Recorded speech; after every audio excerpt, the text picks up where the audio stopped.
Hello everyone. Today we're going to be talking about the bell curve. The Bell Curve is a 1994 book by psychologist Richard J. Herrnstein and political scientist Charles Murray, and by way of an introduction here, I'll read the description of the book that's on the back of my copy. Breaking new ground and old taboos, Richard J. Herrnstein and Charles Murray tell the story of a society in transformation. At the top, a cognitive elite is forming in which the passkey to the best schools and the best jobs is no longer social background, but high intelligence.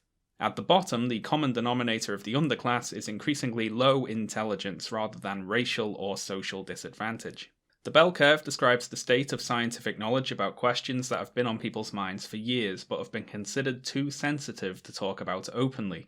Among them, IQ's relationship to crime, unemployment, welfare, child neglect, poverty, and illegitimacy, ethnic differences in intelligence, trends in fertility among women with different levels of intelligence, and what policy can do and cannot do to compensate for differences in intelligence. Brilliantly argued and meticulously documented, the bell curve is the essential first step in coming to grips with the nation's social problems. Even though it is now 25 years old, the bell curve's ideas have had quite the lasting impact.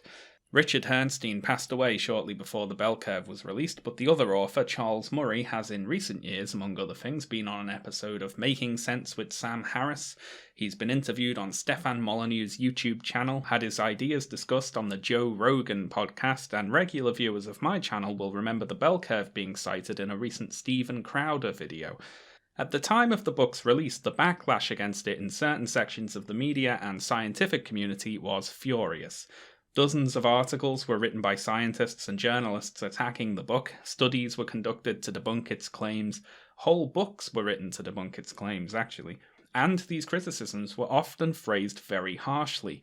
Columnist Bob Herbert, writing for the New York Times, described the book as a scabrous piece of racial pornography masquerading as serious scholarship. Mr. Murray can protest all he wants, wrote Herbert. His book is just a genteel way of calling someone the N-word. This controversy ignited by the bell curve has also had quite the lasting impact. When Charles Murray is invited to speak at college campuses, for instance, people turn out in protest, often with angry cries of racist, eugenicist, and so on. And from the enraged reaction to the bell curve, a new reader might expect the book to be blatant and unapologetic racist propaganda, a neo-Nazi screed arguing for the supremacy of the high IQ white race and such things as that. However, when we actually sit down and read the book, things aren't quite that simple. Consider the following quotes. If tomorrow you knew beyond a shadow of a doubt that all the cognitive differences between races were 100% genetic in origin, nothing of any significance should change. The knowledge would give you no reason to treat individuals differently than if ethnic differences were 100% environmental. In any case, you are not going to learn tomorrow that all cognitive differences between races are 100% genetic in origin because the scientific state of knowledge, unfinished as it is, already gives ample evidence that environment is part of the story. If the reader is now convinced that either the genetic or environmental explanation has won out to the exclusion of the other, we have not done a sufficiently good job of presenting one side or the other. It seems highly likely to us that both genes and the environment have something to do with racial differences. What might the mix be? We are resolutely agnostic on that issue. As far as we can determine, the evidence does not justify an estimate. For virtually all the topics we will be discussing, cognitive ability accounts for only small to middling proportions of the variation among people. It almost always explains less than 20% of the variance, to use the statistician's term, usually less than 10% and often less than 5%. What this means in English is that you cannot predict what a given person will do from his IQ score. So what's going on here? It seems, from these quotes anyway, that the bell curve is actually a fairly reasonable piece of work. These are all relatively mild, middle-of-the-road statements here, so this hardly seems like a scabrous piece of racial pornography so far. Charles Murray has used quotes from the bell curve, such as we have just read, to defend himself and his work against accusations of racism. Murray and other defenders of the bell curve cast the attacks on the book as resulting from a cowardly reluctance to discuss what they see as difficult scientific truths. In particular, a reluctance to discuss possible differences in intelligence across designated racial groups. So this is what we're going to talk about today. We're going to take a look at some of the arguments in the bell curve, discuss some of the most common counter-arguments, and see if we can figure out what all the fuss is about. Did the bell curve deserve its harsh criticism, or is it the case that its critics simply cannot handle the truth? Before we get to all that though, as you can see, this video is rather long. I expect people may have to watch this one in multiple parts, so firstly here, let's just take a second to lay out the format of the video today. First off, we're going to briefly talk about intelligence and intelligence testing and quickly mention a few concepts that are going to be important going forward, such as Spearman's G and factor analysis. Then we're going to introduce the bell curve and summarise the arguments of each of its 4 main sections as fairly as we can. After that, we'll move on to counter-arguments in sections primarily concerned with the concept of a general intelligence, the possible problems with IQ testing, the bell curve's calculation of IQ versus environmental factors, and finally the political arguments and policy proposals found within the book. I will include time codes to all of these sections below so you can drop out and come back as needed. Right then, let's get started. And if we're going to be reading a book that is about intelligence, we should start off by briefly talking about exactly what that is. Let's imagine that we want to design an intelligence test from scratch. And to do this, we first have to answer 2 difficult questions. The first is, how exactly do we define intelligence? And this is a particularly tricky thing to do, as we'll see. Let's start with the dictionary definition of intelligence, which is as good a place to start as any, I suppose. And this is from the Oxford English Dictionary. Intelligence is the ability to acquire and apply knowledge and skills. Now, our first problem here is that this definition is rather broad. Think about all the activities and groups of activities that could fall under this definition of intelligence. Is one's ability to solve complicated mathematical sums governed by intelligence? How about the ability to solve a difficult chess puzzle? I'd imagine we'd say those things are associated with intelligence, right? Well, how about the ability to write a great novel or compose a great piece of music? Are those things influenced by intelligence, or would we merely call that creativity? Is knowing whether to pass or shoot in a game of basketball or football influenced by intelligence, or would we merely call that talent? Or are all of these things some mix of intelligence, talent, and creativity? We can certainly imagine a novel that is written intelligently, for instance. Could we say this is some sort of creative intelligence, or are intelligence and creativity strictly 2 entirely different concepts? Is there a difference between memorizing and applying a mathematical function, say, and memorizing and carrying out a piano piece, or a dance routine, or a set of football plays? If there is a difference, what is it? By what metric are we declaring some of those things to be governed by intelligence and others not? Are there such things as social and emotional intelligence? What we might call the ability to read a room, to be aware of the emotions of others, and to react appropriately in interactions with them. Is intelligence involved there, or should we just call that something like being sociable? All the various things I just mentioned can be argued to fall under the umbrella of acquiring and applying knowledge and skills, right? Defining exactly what intelligence is a very difficult thing to do, and there is a wide range of opinions among scientists and academics about the best way to go about it. Following the publication of the bell curve and inspired by the harsh criticism it received, a public statement entitled Mainstream Science on Intelligence was written by Professor Linda Gottfredson and published in the Wall Street Journal. The statement sets out to outline conclusions regarded as mainstream among researchers on intelligence, in particular on the nature, origins, and practical consequences of individual and group differences in intelligence. The statement was sent to 131 researchers, of whom 52 signed it, many of whom are themselves cited in the bell curve. Important for us here is that mainstream science on intelligence gives the following definition of intelligence.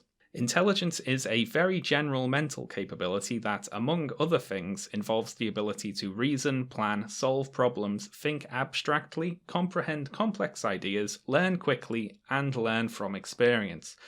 It is not merely book learning, a narrow academic skill, or test-taking smarts. Rather, it reflects a broader and deeper capability for comprehending our surroundings, catching on, making sense of things, or figuring out what to do. My favourite part of this definition is among other things, because intelligence is apparently all of this and some other stuff too. My point here is that even among researchers who are cited in the bell curve and would put their name to a defense of its ideas, intelligence is a very broadly defined concept. And even if we can agree on a definition of intelligence, the second difficult question we have to answer is this: how exactly do we measure it?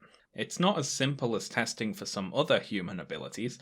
We can measure how fast someone is by using units of time and distance, and we can measure how strong someone is by using units of weight. But what do you use to quantify how smart someone is?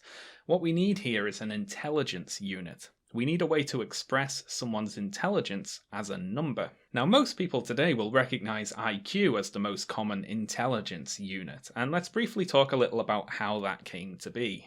So way back in the old days, if we wanted to determine someone's personality traits and abilities, we could measure their skull, calculate the volume of their brain, or simply look at their facial features. Phrenology, however, has fallen out of favour with scientists of late, although it should be noted the technology sector is currently in the process of reinventing it. Now, I won't be going all that deeply into the history of intelligence testing today, so I'll just start off here by saying that researchers eventually, for the most part anyway, stopped measuring people's skulls and started trying to measure what was going on inside them. The first practical IQ test was invented by French psychologist Alfred Binet in 1905. This test set out to determine the mental age of school children and was designed with the purpose of identifying those children who were underperforming compared to their peers so they could be given extra help. Such noble beginnings here.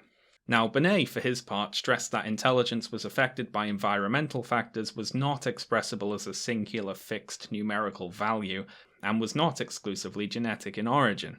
His test was designed to identify those who were struggling in school and not to rank people into some sort of eugenic hierarchy.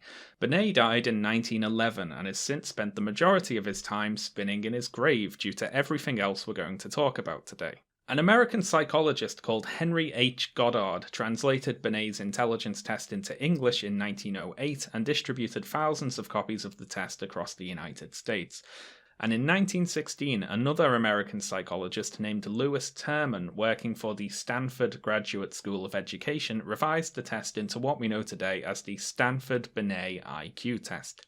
Both Goddard and Terman also worked together with other psychologists to create the Army Alpha and Army Beta tests, which were intelligence tests administered to US military recruits during World War I. Before we go any further, I'd like to pause for a second and propose a question about our intelligence tests here. How do we know that they are actually measuring intelligence?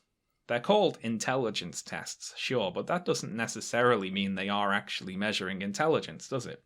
As we discussed earlier, intelligence is a very broad concept. How do we know we're not merely measuring a tiny segment of it? Well, in the early 20th century, English psychologist Charles Spearman used a statistical technique called factor analysis to identify what he called the G factor. Spearman noticed that people's test results across a range of subjects were positively correlated and reasoned that this was because of an underlying general intelligence factor, which he dubbed G. And this G factor supposedly underlies all mental performance, so no matter the subject being tested, they are all influenced by this one general intelligence factor. And psychometricians claim that IQ tests measure this G factor, psychometricians being people concerned with psychological measurement there.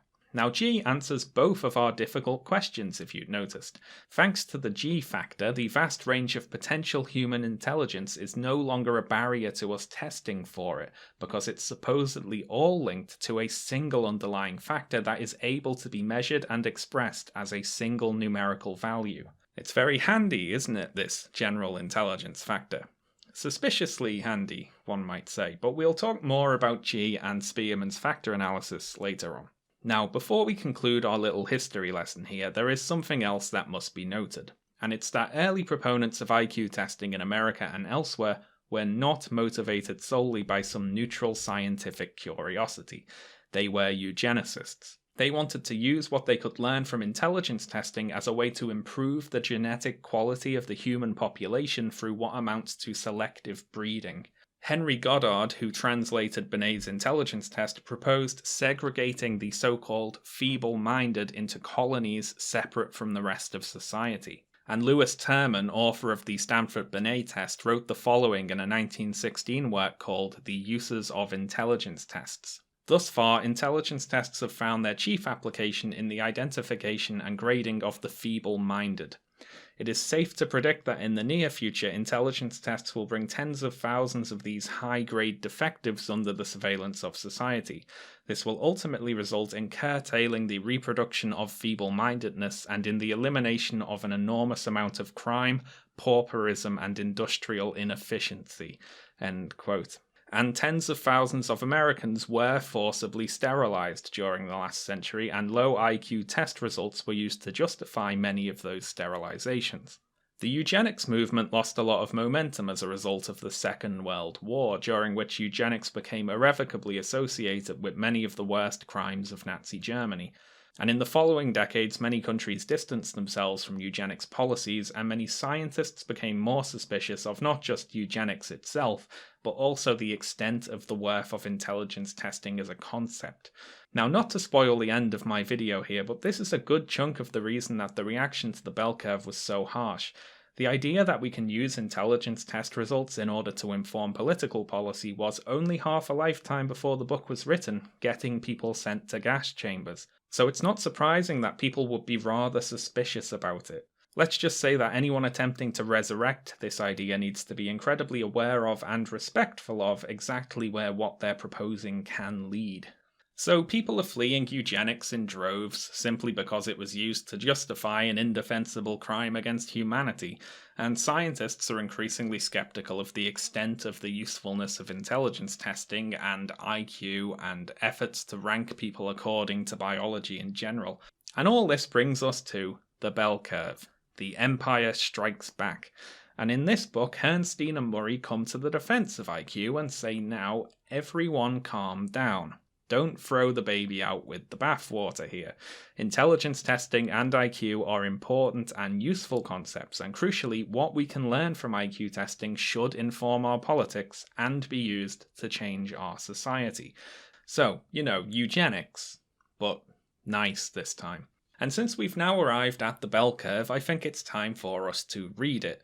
Not all of it right now, we'd be here all day, but I will briefly summarize it here for the most part using the introductions that precede each chapter. In the introduction to the book, Herrnstein and Murray begin by talking about intelligence. They offer Spearman's definition of intelligence as a person's capacity for complex mental work, and argue that general intelligence can be measured by IQ tests, saying, furthermore, the classicists point out, the best standardized tests, such as a modern IQ test, do a reasonably good job of measuring IQ. When properly administered, the tests are not measurably biased against socioeconomic, ethnic, or racial subgroups. They predict a wide variety of socially important outcomes. They also defend the practice of IQ testing from critics within the scientific community, notably evolutionary biologist Stephen Jay Gould, whose 1981 book, The Mismeasure of Man, was, quoting the back of my copy here, immediately hailed as a masterwork, the ringing answer to those who would classify people, rank them according to their supposed genetic gifts and limits. In this book, Gould is highly critical of everything from phrenology and craniometry to modern IQ testing.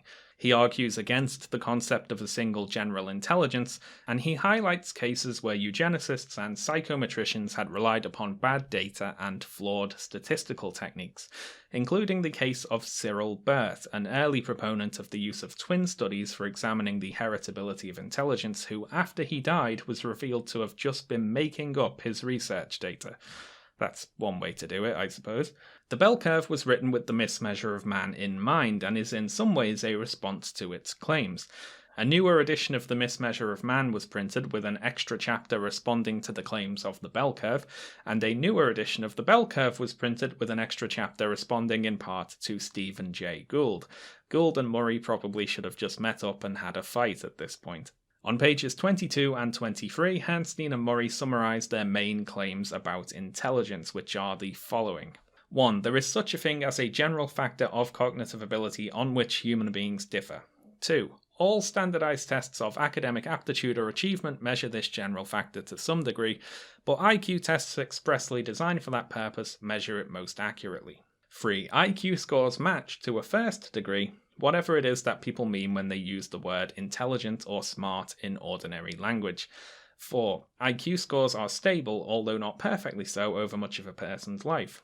5. Properly administered IQ tests are not demonstrably biased against social, economic, ethnic, or racial groups. And 6. Cognitive ability is substantially heritable, apparently no less than 40% and no more than 80%. And on that last point, Herrnstein and Murray later write in a section titled "How much is IQ a matter of genes?" For purposes of this discussion, we will adopt a middling estimate of 60% heritability, which by extension means that IQ is about 40% a matter of environment. So, on to part 1 of the bell curve, which is titled "The Emergence of a Cognitive Elite" and introduces Herrnstein and Murray's theory of the cognitive partitioning of society. Since World War II, they argue, colleges in the United States have increasingly admitted people by test score rather than things like social standing or familial connections. Where you could once expect to attend a prestigious college if your father had gone there, for instance, increasingly you now need to have competitive test scores. This has led to high IQ people being found disproportionately in the top institutions and geographically close together. The job market is also increasingly IQ focused, as low IQ jobs are replaced by automation, and the best jobs have apparently become more selective of high IQ candidates. IQ is also apparently a very good predictor of job performance. These high IQ people, economically and geographically segregated from the rest of society, are increasingly partnering with each other, and since we're assuming IQ is largely genetic, are producing high IQ offspring. Society is thus stratifying itself into some sort of intelligence-based caste system. At the end of part 1, Herrnstein and Murray summarise their claims by saying, 1. The cognitive elite is getting richer in an era when everyone else is having to struggle to stay even. 2. The cognitive elite is increasingly segregated physically from everyone else in both the workplace and the neighbourhood. And 3. The cognitive elite is increasingly likely to intermarry. Part 2 of the bell curve is titled Cognitive Classes and Social Behaviour, and here Herrnstein and Murray make the case that intelligence is tied to behaviour and predictably determines various things such as the likelihood of being poor, a criminal, a high school dropout, unemployed, an unwed mother, on welfare, and so on. In order to argue this, Herrnstein and Murray first introduced the source of their data, which is the Armed Forces Qualifying Test, or AFQT. This test was taken as part of the 1979 National Longitudinal Survey of Youth. The subjects of this survey were aged 14 to 22 and were administered the Armed Forces Qualifying Test in 1980. Researchers then interviewed the group over the following decade, asking them various questions about themselves. Herrnstein and Murray used the respondents' scores on the AFQT to determine the IQ of each person, and then used their later interview answers to calculate to what degree a high IQ is correlated with positive life outcomes, and to what degree a low IQ is correlated with negative outcomes. Throughout the rest of this section of the bell curve, Herrnstein and Murray go further than simply arguing for the correlation between low IQ and those negative life outcomes. They make the case that one's AFQT score correlates with them more strongly than socioeconomic status does. Herrnstein and Murray compare the AFQT scores of each respondent against their calculation of the socioeconomic status of the respondent's parents. So, as the book Inequality by Design puts it, roughly in the bell curve statistical comparisons, the parents' class represents nurture and the AFQT score represents nature. Looking at various negative life outcomes like being in poverty, being in jail, being unemployed, and so on, Herrnstein and Murray repeatedly find that for the young respondents to the survey, AFQT score, and by proxy IQ score, is a more accurate predictor of life outcomes than a parent's socioeconomic status. Herrnstein and Murray conclude this section by stating that a smarter population is more likely to be and more capable of being made into a civil citizenry. Part 3 of the bell curve is titled The National Context and is where things start getting especially controversial. This is the section of the book where they discuss differences in cognitive ability across designated racial groups. They review published literature on differences in racial IQ scores and find substantial differences between the various groups. They discuss the ways in which tests can be biased, culturally and otherwise, but ultimately conclude that these group differences cannot be explained away by bias. In Chapter 15, Herrnstein and Murray talk about how they think cognitive ability in the West is declining, stating, "Throughout the West, modernization has brought falling birth rates. The rates fall faster for educated women than the uneducated. Because education is so closely linked with cognitive ability, this tends to produce a dysgenic effect or a downward shift in the ability distribution. Furthermore, education leads women to have their babies later, which alone also produces additional dysgenic pressure." Have you ever seen the movie Idiocracy? Because this is just that, basically. Lower IQ people have more children than higher IQ people, so therefore, average IQ scores are going down. However, Herrnstein and Murray run into a problem here, which is that IQ scores had been going up, not down, in the decades prior to the publication of the bell curve. This is known as the Flynn effect, named for intelligence researcher James R. Flynn, who documented it, and we will talk more about the bell curve's attempt to account for the Flynn effect later on. Part 4 of the bell curve is titled Living Together and is concerned with social policy. This is where Herrnstein and Murray start proposing political solutions to the various problems they outlined in the previous chapters.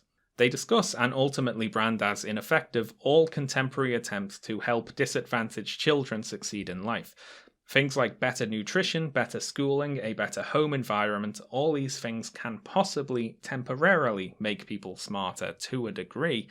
But in the end, Herrnstein and Murray conclude that they will all eventually run into a genetic limit that cannot be worked around. Far more money is spent in ineffective attempts to help the disadvantaged than is spent on the gifted, Herrnstein and Murray contend, and we should thus directly shift the resources upwards to support our best and brightest. And this quote is from the introduction to Chapter 18. Some federal funds now so exclusively focused on the disadvantaged should be reallocated to programs for the gifted. Affirmative action in schools, as it stands, should be scrapped, of course. Herrnstein and Murray argue for a sort of race-blind, score-based affirmative action.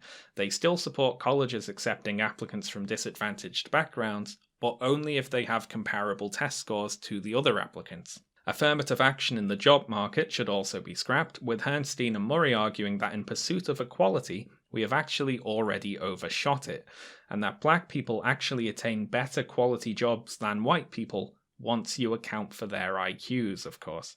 Herrnstein and Murray argue for encouraging low IQ parents to have fewer children in a couple of different ways. Firstly, they argue for making marriage a prerequisite for parental rights. And they also support cutting off welfare for low-income mothers, stating that we urge generally that these policies, represented by the extensive network of cash and services for low-income women who have babies, be ended.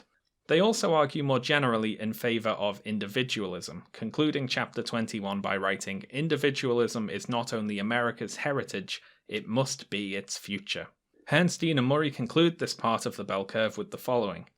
Inequality of endowments, including intelligence, is a reality. Trying to pretend that inequality does not really exist has led to disaster. Trying to eradicate inequality with artificially manufactured outcomes has led to disaster. It is time for America to once again try living with inequality as life is lived, understanding that each human being has strengths and weaknesses, and so on. This is the end of the main text of the bell curve. Then follows 7 appendices explaining various things about the data and statistical methods used in the book, among other things. Additionally, newer versions of the bell curve contain an afterword written in response to various criticisms directed at the book by various scientists and journalists, and we will be quoting from that at several points later on.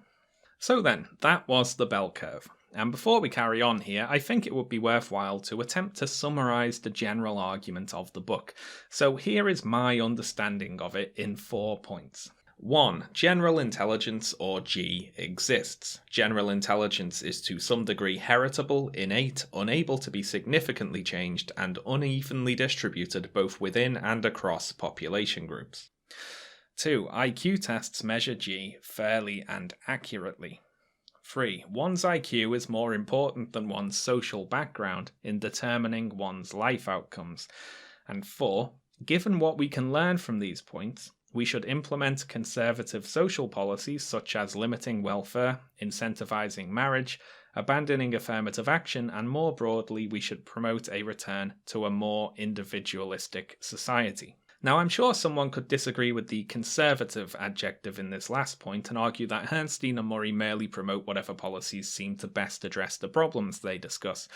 They propose better access to birth control, for instance, which is not typically a conservative policy. Overall, though, their policy recommendations definitely lean heavily to the right. So it's now time to begin looking at the counter-arguments, and we will begin with point 1 on this list and talk about general intelligence. So, if we want to understand general intelligence, we first need to understand the statistical technique by which it is calculated, factor analysis. And if we want to understand factor analysis, we first need to talk about correlation and causation. Starting with correlation then, correlation is basically statistical association. Stephen Jay Gould in The Mismeasure of Man describes it in the following way. Correlation assesses the tendency of one measure to vary in concert with another. As a child grows, for example, both its arms and legs get longer. This joint tendency to change in the same direction is called a positive correlation. Not all parts of the body display such positive correlation during growth. Teeth, for example, do not grow after they erupt. The relationship between first incisor length and leg length from, say, age 10 to adulthood would represent zero correlation. Legs would get longer while teeth changed not at all. Other correlations can be negative. One measure increases while the other decreases. We begin to lose neurons at a distressingly early age and they are not replaced.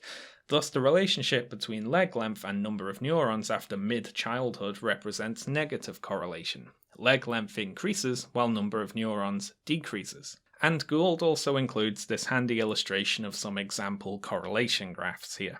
Now, of course, leg length and arm length are positively correlated because they share an underlying cause, which is simply general biological growth. However, we can think of plenty of things that are positively correlated and do not share a cause. You might be familiar with the following examples from the page Spurious Correlations, which I will link below. Per capita cheese consumption correlates with number of people who died by becoming tangled in their bed sheets. Number of letters in winning word of Scripps National Spelling Bee correlates with number of people killed by venomous spiders, and so on. Obviously, these things have nothing to do with each other. Probably. So some correlations are just chance. It would be an error to assume a shared cause there. Correlation does not imply causation, is the saying. Now, in addition to assuming a shared cause when there is not one, another common mistake here is to ignore a shared cause when there is one. For example, when considering arm and leg length, to ignore the underlying biological growth and assume that legs are getting longer because arms are, or vice versa. There are lots of different ways to misrepresent correlations, basically. I agree with Gould when he writes the invalid assumption that correlation implies cause is probably among the 2 or 3 most serious and common errors of human reasoning. Anyway, one result of us calculating the correlation between arm and leg lengths is that we have simplified the data somewhat. The strong correlation between the 2 variables means we can basically express them as 1, so long as we don't mind losing a little information along the way. But what if instead of just 2 variables, we wanted to compare correlations between the size of, say, 50 different body parts? Plotting 2 measurements in a graph is fairly easy. With the addition of a third measurement, though, things start getting a little trickier. This figure from The Mismeasure of Man, where Gould introduces head measurements into the mix, needs another dimension in order to convey the information. And with more variables added in, the data quickly gets too complex to display with a mere 3 dimensions. And this brings us to factor analysis. Similar to how we simplified arm and leg length to a single dimension, factor analysis can be used to reduce a complex system of correlated variables to a smaller number of underlying factors. And you might find that just a few underlying factors explain the vast majority of the variations in a larger number of variables. And furthermore, you could identify which factor explained the majority of the variation. I won't be going into the exact specifics of how factor analysis works. I couldn't if I wanted to be honest, but this is basically how it is used. To quote Gould again, factor analysis is a mathematical technique for reducing a complex system of correlations into fewer dimensions. So you might be wondering, what does all this have to do with intelligence? Well, factor analysis is how psychologist Charles Spearman came up with the concept of the G factor. Spearman looked at a big mass of data showing that people's scores on various intelligence tests were positively correlated, carried out a little factor analysis, and identified the most important underlying statistical factor. He then called this G, or general intelligence. So this G is the underlying general mental ability that we are supposedly measuring with IQ tests. However, there are a few problems with this G factor. One is, as the bell curve itself points out, that it's based on statistical analysis rather than direct observation. We are inferring its existence from the data rather than measuring it directly, basically. It is the result of a particular statistical method. Secondly, simplifying the majority of the data down to a single factor can actually obscure a lot of useful information.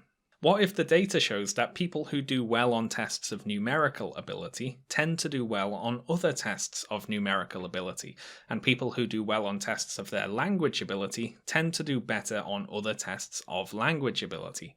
We can imagine two people who are determined to be statistically as smart as each other, but who excel in completely different areas, right? And there are several different intelligence theories identifying different clusters of mental abilities: verbal, logical, spatial, mathematical, whatever else. You can go and read about all of those if you're very bored. But what can we take away from our little chat about correlation and factor analysis here? Well, first of all, factor analysis tells us nothing about causation. It deals with correlations. It can show that there might be common factors underlying different variables, but it does not identify for us why those variables vary. As a comparison here, let's say you take a sample of 10,000 random members of the public and you test their athletic performance at various physical tests. Amount of weight lifted, length jumped, speed at running various distances, sit-ups completed, whatever. And let's say that what you find is that people who perform well on one test relative to the group tend to perform well on the other tests relative to the group, and vice versa for those who perform poorly. Now you could, if you so fancied, subject this data to factor analysis. Identify numerically the most important underlying factor and name it F for general fitness or something. And you could probably further assign each person an FQ or fitness quotient. However, what you would not have done is explain why some people are fitter than others. You would have said nothing about the heritability of athletic performance, the degree to which genetics and environment contribute to athletic performance. You'd have said nothing about the causes of the data at all. It would be a leap of logic to assume that each person's FQ is innate and unchangeable. The data you have cannot tell you any such thing by itself. You may also find that your singular numerical fitness quotient obscures a lot of useful information. For instance, you might find people who are better at strength exercises tend to be better at other strength exercises, and so on. So the mere existence of a general factor of cognitive ability would not explain why there are differences between people. In fact, the G factor is perfectly consistent with a 100% environmental approach to understanding intelligence. We could play devil's advocate here and say yes, a general factor of intelligence exists and is important, but the variance in G between people is explained entirely by environmental factors: childhood nutrition, socioeconomic status, school quality, and so on. Absolutely nothing happens in the factor analysis process to tell us about what the causes are for people having different measurable levels of intelligence.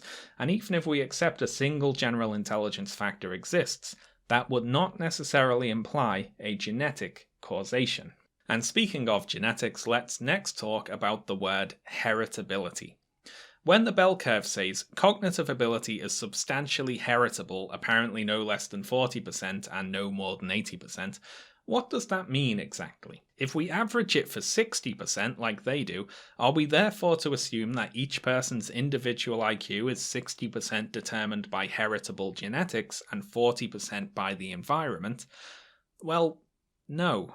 Heritability is unfortunately one of those awkward words which has a common use understanding and a scientific understanding, which differ in a few important ways. The common use understanding is something like the ability of a thing to be passed down genetically, right? You can inherit being tall or having red hair, but you can't inherit a scar or a finger lost in an accident, say. The technical academic meaning of heritability is rather different. Heritability is a numerical concept used to estimate the contribution of genetic variance to overall variance of a trait within a group. So basically, heritability estimates the degree to which the variance of a trait within a group is due to genetics. Height is thus a heritable trait. Taller parents will generally have taller offspring, for example, and this is measurable against a population group. Having two arms, however, is not a heritable trait, because almost everyone has two arms, and for people who don't have two arms, that variance is usually environmental in nature. Having two arms is genetically determined, but it is not a heritable trait, if you follow, because genes account for very little of the variance within the population group. Something that is very highly heritable, we would say, has a heritability of 1. Something that is not heritable at all, we would say, has a heritability of 0. If we say something has a heritability of 0.6, then what we mean there is that 60% of the variance of the trait in a population group will be due to genetic factors. What it does not mean is that 60% of the trait in one individual is due to their genes and 40% due to the environment. Heritability tells us about variance within a group, not the makeup of individuals. It is a population statistic. You cannot meaningfully ask what the heritability of your IQ is. So where am I going with this? Well, there's a couple of points that I'd like to make. The first is that a trait can be determined by your genes and be very lowly heritable, such as the presence of arms, and also the inverse of that. A trait could be very highly heritable and not directly genetically determined. One common example used to illustrate this is earrings. What would we say accounts for the variance in whether people wear earrings within a particular group? Well, depending on the group, most of the variance could be due, in one sense, to a genetic factor, biological sex. Wearing earrings would therefore be a heritable trait, but this does not mean that there is an earring gene that is being passed down generationally. The majority of people wearing earrings being women would be due to environmental factors, fashion and gender roles, which are subject to change over time. In more recent years, for example, men in the West have increasingly been wearing earrings. The heritability of the trait of wearing earrings is thus decreasing, because less of the variance is being accounted for by genetics. But crucially here, nothing is actually happening genetically on the earring front. The change in heritability is down to changing environmental factors. When we say something is due to genetics, we need to be very careful about exactly what we mean. A useful categorization here is direct versus indirect genetic determination. We need to be sure to differentiate between things that are directly genetically determined, as in your genes are directly causing some biochemical process to happen within you, and things that are indirectly genetically determined, as a result of your genes interacting with your environment. Women being more likely to wear earrings, for instance, is a heritable trait, but it is not directly genetically determined.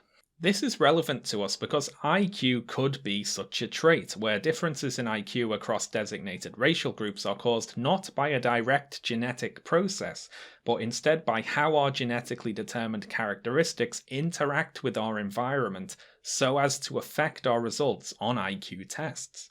For example, let's imagine your genes cause you to have a particular skin color, and you live in a segregated society in which people with that skin color are discriminated against and do not have equal access to education. Now that group's lower results on IQ tests would be, in one sense, because of their genes.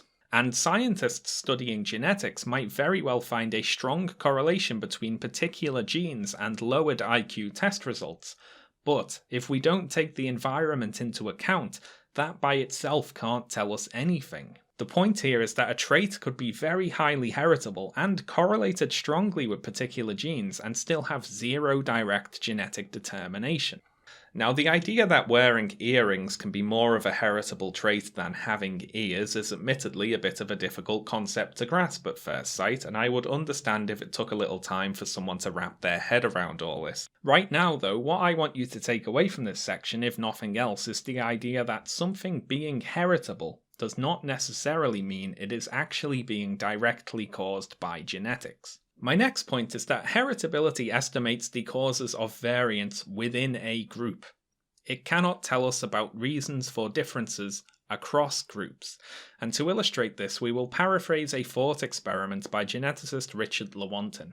Let's say we take a packet of seeds and plant them in fertilized soil in a controlled laboratory environment, and we ensure that the growing plants have sufficient and equal amounts of water and light. And doesn't that sound nice? Now, height in plants is a heritable trait, just like in humans, and the plants would thus grow to a range of different heights. Height in this experiment would be very highly heritable, because the fact we're ensuring the plants have an equal environment means that the variance in heights in the group is solely down to genetics. Next, let's say we do that experiment again, only this time we plant the seeds in bad soil and give them less, but equal within the group, amounts of water and light. The thing to understand here is that height in this second experiment would be exactly as heritable as in the previous experiment. All of the plants from the second group have the same group environment, meaning that again, the group variance in heights would be solely down to genetics. The poor environment will produce smaller plants, but since they are all subject to that environment equally, heritability remains high. The problems arise when we start trying to compare these two groups. Let's say the second group of plants has an average height that is 15% shorter than the first group, for instance. The heritability of height tells us nothing about why that is. Heritability was the same across both groups. If you're trying to figure out why one group of plants grew larger than the other, saying height is heritable tells us nothing useful. The difference between the groups was entirely down to environmental factors, and heritability, despite being high, played no part. The 2 points we can take from this thought experiment are, firstly, the heritability of traits does not account for group differences, and secondly, a trait having a high heritability does not mean that trait is immutable or unaffected by the environment. For another example of this, height in humans is a highly heritable trait, but the average human height increased substantially over the last century, and this was due to environmental changes such as better healthcare and nutrition. Or for another example, North Koreans are on average a few inches shorter than South Koreans, and this is down to the different material conditions in those two countries, not some recent radical divergence in genetics. Height is heritable in both North and South Korea, but it's the environment that is the cause of the variance between the groups. This is something that the bell curve crucially misunderstands when talking about the heritability of intelligence and IQ. On page 109 they say, even a heritability of 0.6 leaves room for considerable change if the changes in environment are commensurably large. The implication here being that higher heritabilities would be less affected by changes in the environment, and this is just not how it works. IQ could be 100% heritable and still massively affected by changes in the group environment. Professor Ned Block from New York University makes several of these points about heritability in an article entitled How Heritability Misleads About Race, and then goes on to say, I hope these points remove the temptation exhibited in the bell curve to think of the heritability of IQ as a constant like the speed of light. Heritability is a population statistic just like birth rate or number of TVs and can be expected to change with changing circumstances. These issues are pathetically misunderstood by Charles Murray. In a CNN interview reported in the New Republic, Murray declared, when we say 60% heritability, it's not 60% of the variation, it is 60% of the IQ in any given person. Later, he repeated that for the average person, 60% of the intelligence comes from heredity, and added that this was true of the human species, missing the point that heritability makes no sense for an individual and that heritability statistics are population relative. So if you don't quite understand all this stuff about heritability, don't feel too bad, because Charles Murray doesn't understand it either. Or at least he didn't 25 years ago. He may have done his homework since then, who knows. Looking again at the bell curve's list of claims about intelligence, the only one on here that could be said to be making a point about genetics is number 6. Cognitive ability is substantially heritable. However, as we've seen, a trait being heritable does not necessarily mean a direct genetic cause. It does not tell us anything about the heritability of a particular individual's intelligence, and it cannot tell us the reason for differences between groups of people. Those differences between people could be caused by environmental factors because, twist, environments are heritable too. As the bell curve itself points out, non-genetic characteristics can nonetheless run in families. For practical purposes, environments are heritable too. So to summarize this section, we have considered the method by which a general intelligence factor is determined, and also claims about its heritability, but we can conclude from neither of these things that the variance in intelligence between groups of people has a direct genetic cause. The cause could simply be directly due to the environment, or indirectly by way of how genes are interacting with that environment. So why am I listing off all the ways in which Herrnstein and Murray do not prove a genetic cause for cognitive ability, you might ask? Their later comparisons of IQ and environmental factors assume that IQ is largely genetic in origin, so presumably they do prove it at some point, right? Well, to put it bluntly, no. In their section How Much is IQ a Matter of Genes, they estimate the heritability of IQ scores by talking about twin studies. We can use studies of identical twins, non-identical twins, and regular siblings to estimate the extent of genetic effects upon IQ by noting the differences in correlations between their scores on intelligence tests. However, there are a few problems with this. Most importantly for us here being that in attempting to learn about genetic cognitive ability via intelligence test scores, we have to make the assumption that intelligence tests are an accurate measure of cognitive ability, but more on that in a moment. Even if we assume that the tests do give an accurate representation of cognitive ability, attempts to use these correlations to construct a simple genetic model for IQ run into several issues.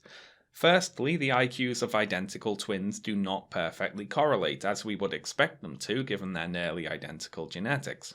The correlation of siblings who are raised apart is weaker than the correlation of siblings who are raised together, and probably most troublesome for a purely genetic model here is that there is also some correlation between parents and adopted children. Their scores correlate to some degree despite there being no immediate genetic link beyond being the same species, of course. So in our search for exactly how much genetics affects cognitive ability, these observations are only ever going to get us so far.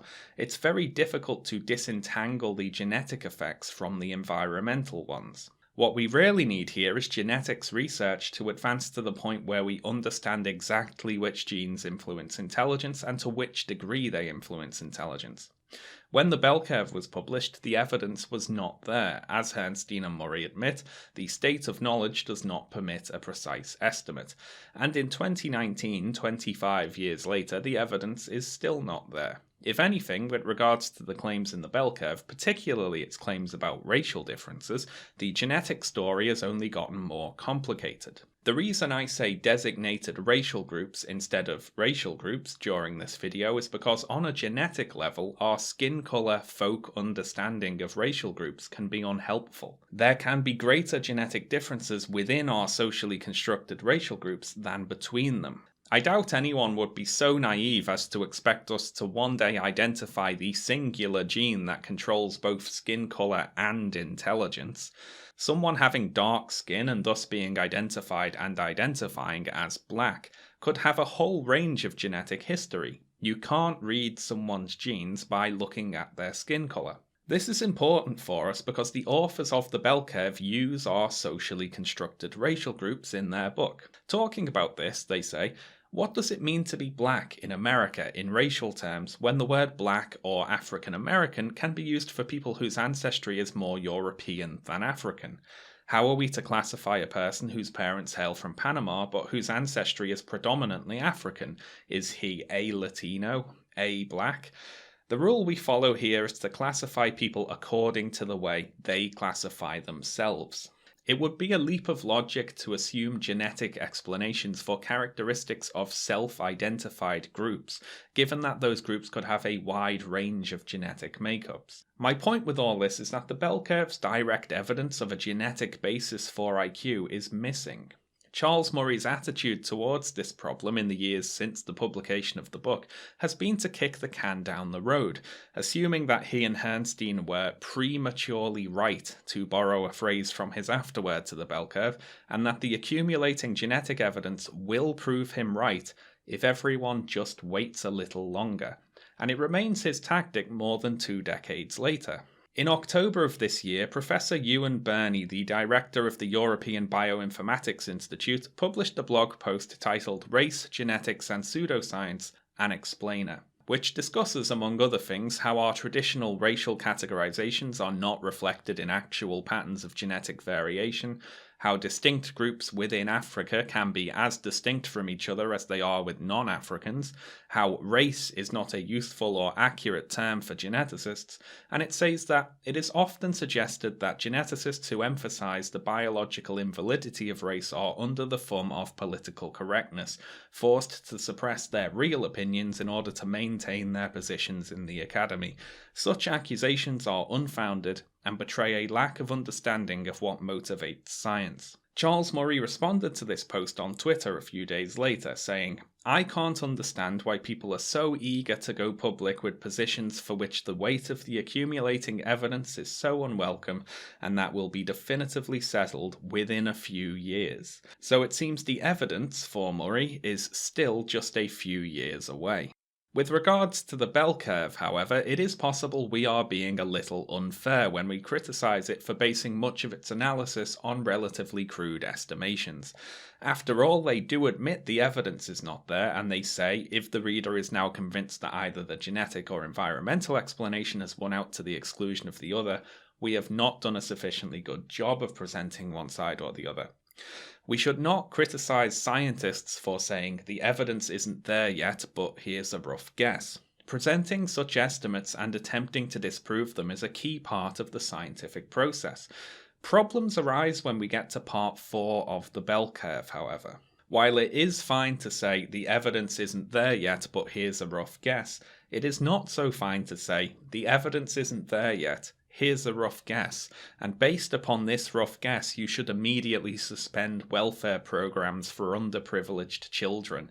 But we'll talk more about this later when we discuss the politics of the bell curve. For now though, let's address the assumption I mentioned earlier when talking about twin studies. We have been, in this section, assuming that we can measure native intelligence accurately. If we cannot measure native intelligence accurately, then much of what we've talked about thus far is irrelevant. So it's now time to talk about IQ tests. So I summarised the bell curve's claims about IQ tests as IQ tests measure G fairly and accurately. I wrote fairly because of their statement properly administered IQ tests are not demonstrably biased against social, economic, ethnic or racial groups. And I wrote the word accurately because of their statement that all standardized tests of academic aptitude or achievement measure this general factor to some degree, but IQ tests expressly designed for that purpose measure it most accurately. So firstly here, we're going to discuss a few of the possible problems with IQ tests, starting with the various ways in which they can deliver biased results. Now, direct cultural bias in IQ test items is discussed by Herrnstein and Murray in Chapter 13. They use an example of a question that includes the word regatta, which is a word that might bias the results towards certain cultural and economic groups. And certain historical so-called intelligence test questions have actually been much worse than this. Some of them amounted to nothing more than general knowledge questions.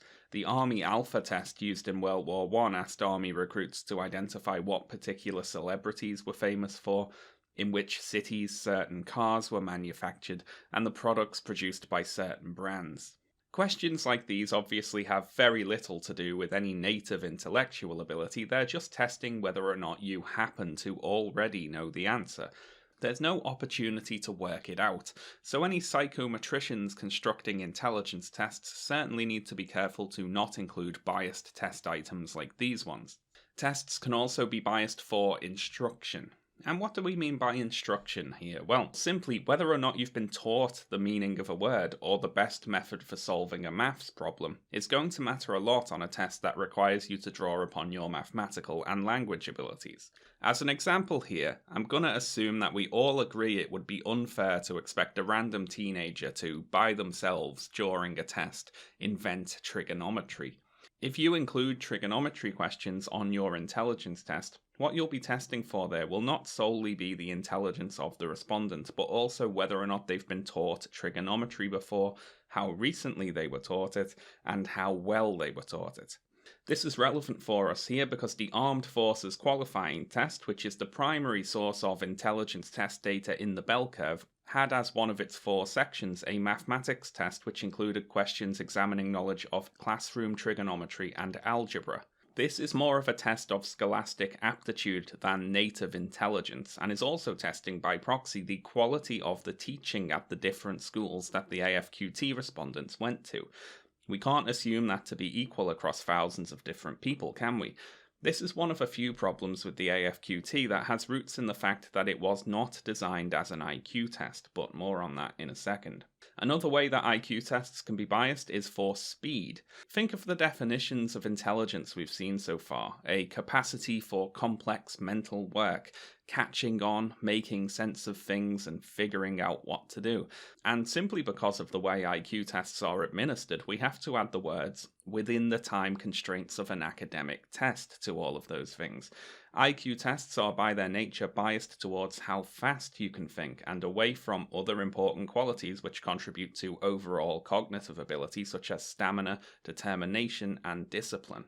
Similar to that point, IQ tests have a more general bias towards familiarity with an academic environment. People unfamiliar with taking tests are going to fare worse than people who are very used to it, simply due to being in an unfamiliar environment. Things like anxiety and stress come into play here. Those can affect intelligence test results despite having nothing directly to do with intelligence themselves.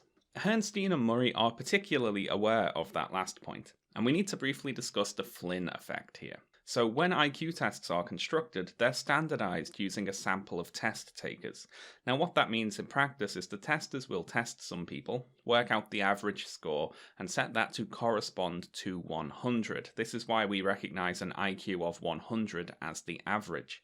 When those IQ tests are later revised, or when new IQ tests are designed, they're also standardized on new groups of people, and their average is set again to 100. However, researchers noticed that when newer test subjects take the older versions of a test, their IQ scores are on average higher. So IQ scores have gone up over time, basically, meaning if you believe that IQ tests measure intelligence, then people must be getting more intelligent, right? This is troublesome for Herrnstein and Murray because they argue the opposite, that cognitive ability is deteriorating. And this brings us back to our point about bias towards an academic environment. Addressing the Flynn effect, Herrnstein and Murray write the following. There is a further question to answer. Does a 15-point IQ difference between grandparents and their grandchildren mean that the grandchildren are 15 points smarter? Some experts do not believe that the rise is wholly, perhaps not even partly, a rise in intelligence, but in the narrower skills involved in intelligence test-taking per se. So this, if it were true, would mean that people are actually getting less intelligent, but at the same time, they are getting better at taking IQ tests. Now, you might say, isn't that a huge contradiction? Aren't they basically admitting that IQ tests measure something other than inborn intelligence? After all, if IQ tests supposedly measure native cognitive ability accurately, how could scores be going up while cognitive ability is going down? However, to be fair to Herrnstein and Murray, it would be hasty to dismiss their dysgenics hypothesis outright. There is another possibility here, and it's that people are getting genetically less intelligent, but the environmental factors affecting intelligence have undergone such large changes that their positive effects upon IQ are more than accounting for the downward genetic ability shift. So roughly we would have lost a genetic IQ point thanks to dysgenics, but gained 2 back thanks to a better environment.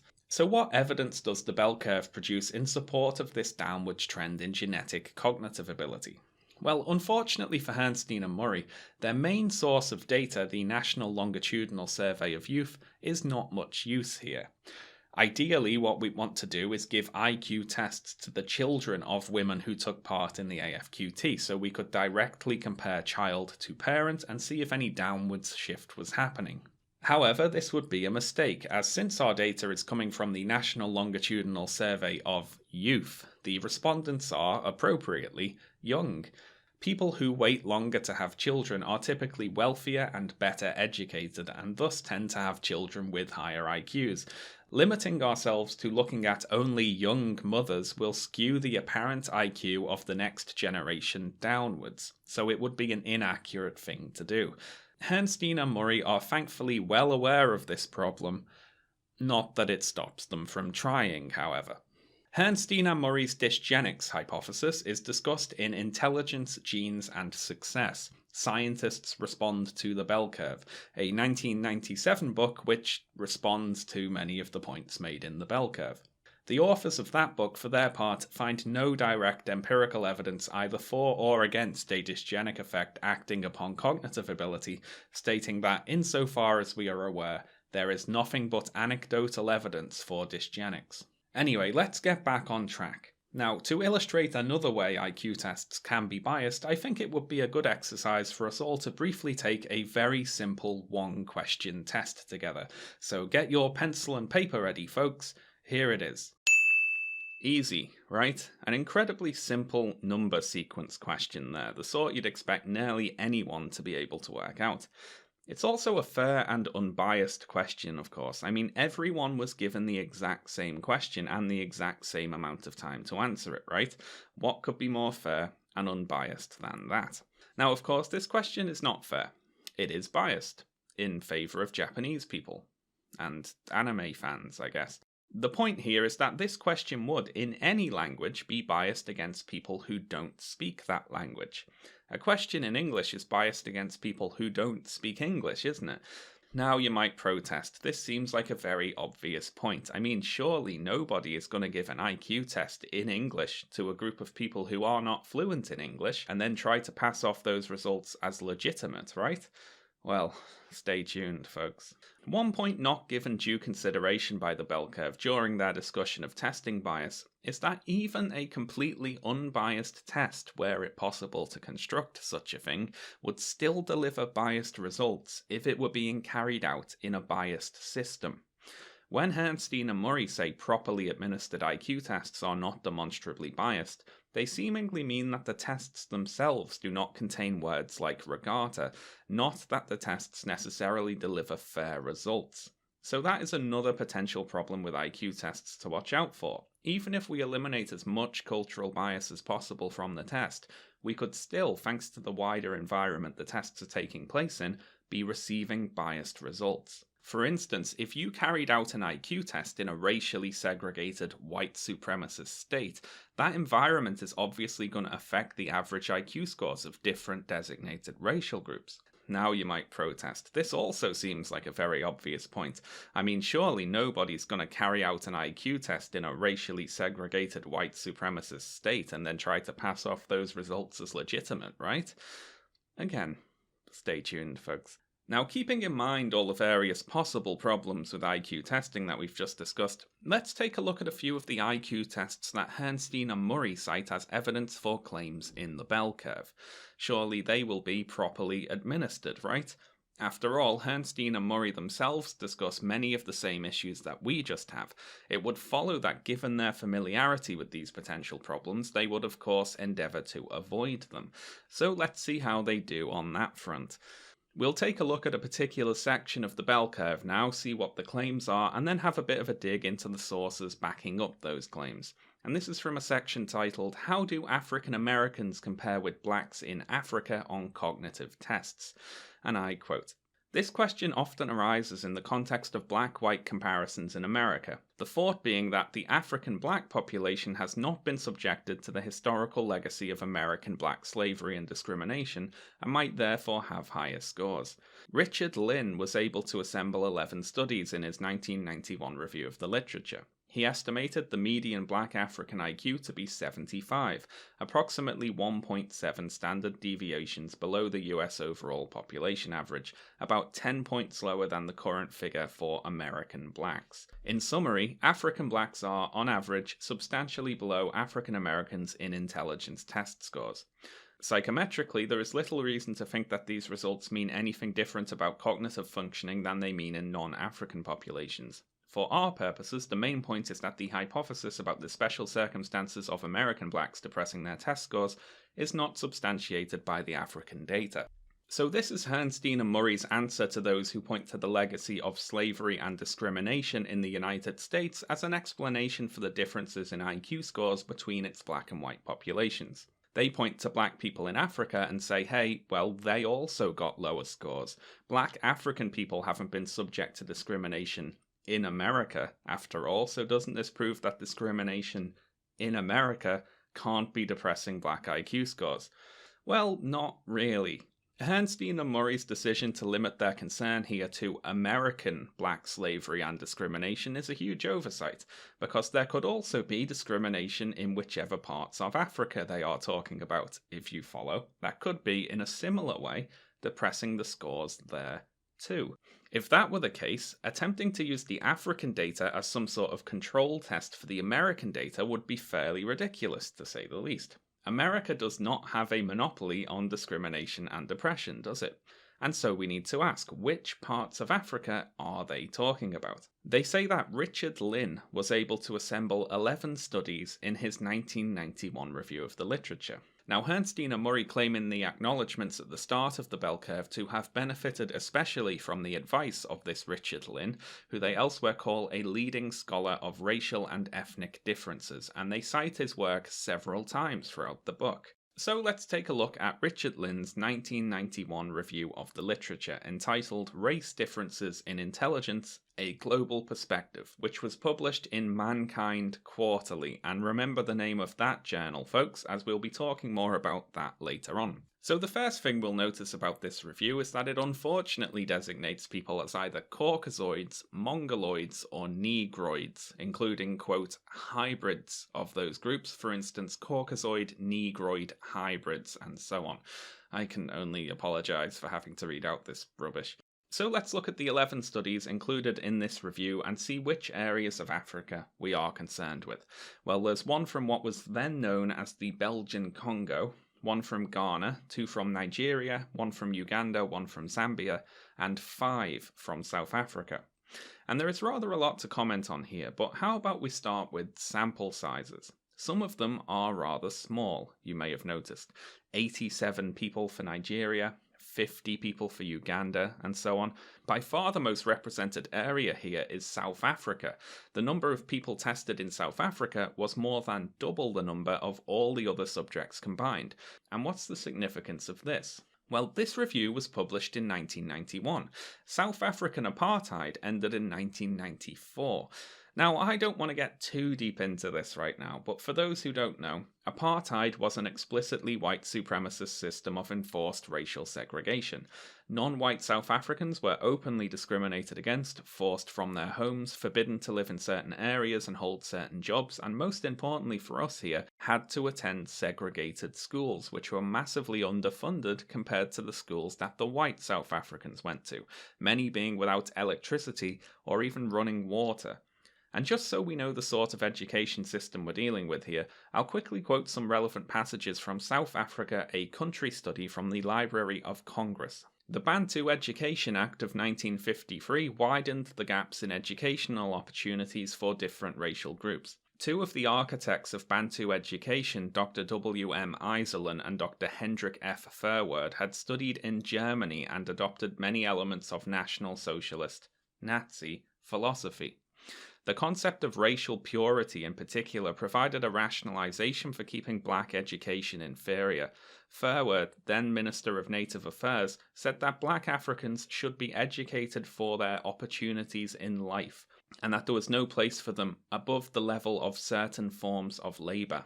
The Bantu Education Act helped pave the way for labour strife in the 1980s and 1990s by institutionalising a plan to restrict black workers to low-paid jobs through deliberately inferior education. During the 1960s and 1970s, per capita spending on white pupils was about 10 times greater than educational spending on black pupils. By the early 1990s, the gap had been reduced by half, but in general, standards for teacher qualifications and facilities in black schools continued to be inferior to those in white schools. The discrepancies in education among racial groups were glaring. Teacher-pupil ratios in primary schools averaged 1 to 18 in white schools, 1 to 24 in Asian schools, 1 to 27 in coloured schools, and 1 to 39 in black schools. Moreover, whereas 96% of all teachers in white schools had teaching certificates, only 15% of teachers in black schools were certified. Secondary school pass rates for black pupils in the nationwide standardized high school graduation exams were less than one-half the pass rate for whites. You get the point, I think. So what Herrnstein and Murray have done here in attempting to prove that a history of racial discrimination in America is not depressing black IQ scores is point to a study citing similar scores in a system of open racial discrimination. This is utterly ridiculous, obviously. Anyway, we're now going to take a look at some of these studies compiled by Richard Lynn, and we'll start with this one, WOBA 1969, which apparently reported an IQ score of 86 from Nigeria. And here it is, the meaning and stability of Raven's matrices test among Africans, and let's read a little of that. This paper aims to clarify our understanding of factors affecting African scores on ability tests, Raven's matrices in particular. Though the main burden is theoretical, some fresh data from Nigeria will be shown. During 1965, a testing program was carried out among factory workers in Nigeria. The results from 86 men will be reported here. They were tested individually in English or Pidgin by the author with the aid of a trained Nigerian assistant. Among the test battery were Raven's progressive matrices and an adapted embedded figures test, which, with an index of educational attainment, are explained by WOBA. 6 months after the tests, each man was given the matrices again. There was no intervening coaching, and the test was given as though it was to be a new experience, with full instructions repeated and evidently equally necessary in most cases as previously. Men were not overtly asked to pit their present against their previous efforts. Results were presented in Table 1. The relation between retested matrices and EFT is significantly greater than between the initial matrices testing and EFT, even though in the former comparisons the tests were done 6 months apart. Table 1 shows that the overall differences in retesting were significant and suggests that improvements were found particularly among the lower initial scorers. Taken with the improved EFT correlation in Table 2, a strong case can be made that the second testing gave a distinctly more valid measure of whatever abilities the matrices and EFT involve. So to quickly summarise, in 1965 researchers gave 86 Nigerian factory workers the Raven's progressive matrices test and then gave it to them again 6 months later. The second time they took the test they performed better overall and the results better correlated with another test they took called the EFT.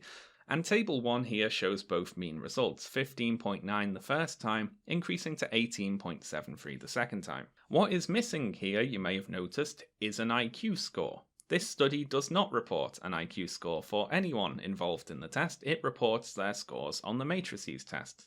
So why then does Lynn's review cite WOBA 1969 as having reported an IQ score of 86? Well, looking at Table 1, 86 men took the test. Do you see?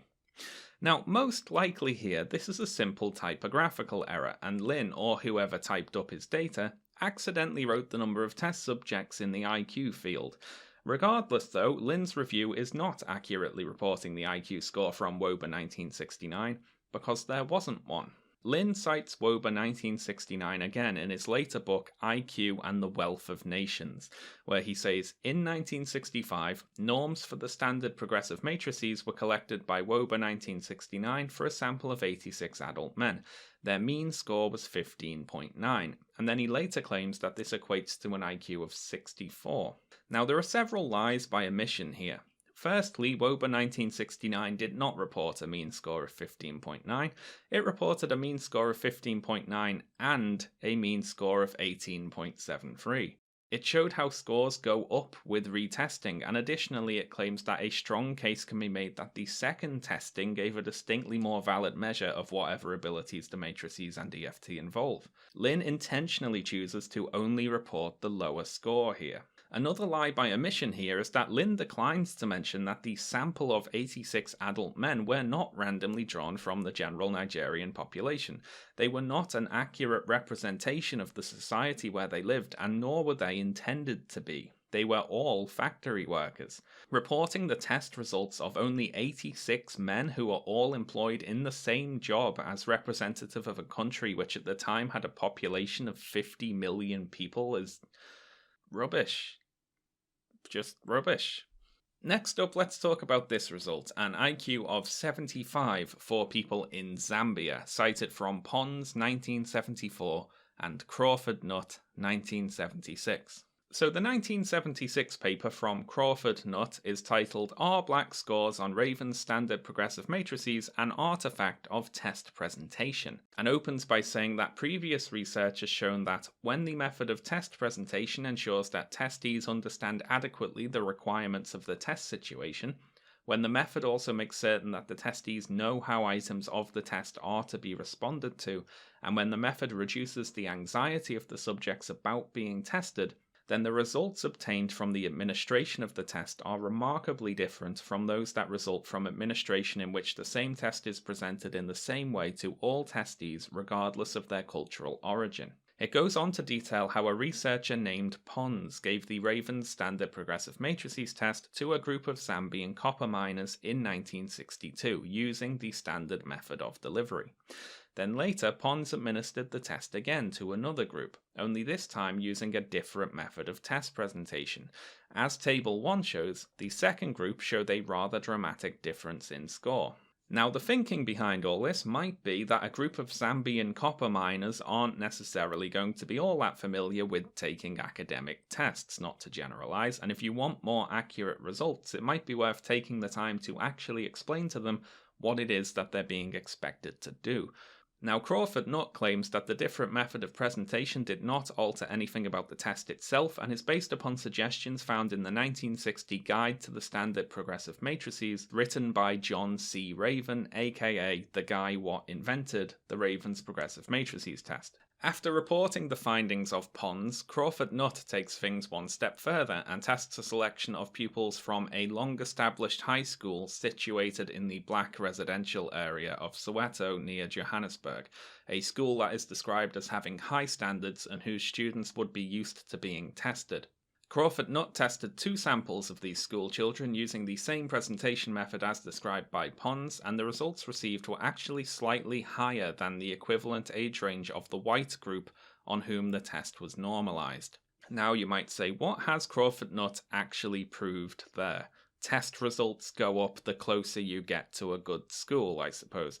This shouldn't be surprising anyone. If you test a relatively uneducated group of copper miners, you get one result. Do that same test in a competitive academic institution and you will get a higher result. By changing the method of test presentation and changing the group which you are testing, you can get a whole range of results. This is why researchers don't usually test people in just one area, one workplace, or one school, and then try to pass off that singular result as representative of the entire country that they live in. That would be a remarkably ignorant thing to do. Speaking of, back to Richard Lin and his claimed IQ of 75 for Zambia, which cites both Pons and Crawford Nutt as the source of the data there. So how did that happen? Well, what Lin does is, he cites the much lower results from the research carried out by Pons, which are presented in Crawford Nutt's paper, and then completely ignores Crawford Nutt's experiment in the school, which reported results above the white norm. The entire point of Crawford Nutt's paper goes totally unmentioned by Lin, who simply extracts the data that he wants and discards the rest. He had data showing a black African test score that was above the white norm, and he simply decided to ignore it. Also, like the previous paper we discussed, this study did not report IQ scores for the testees.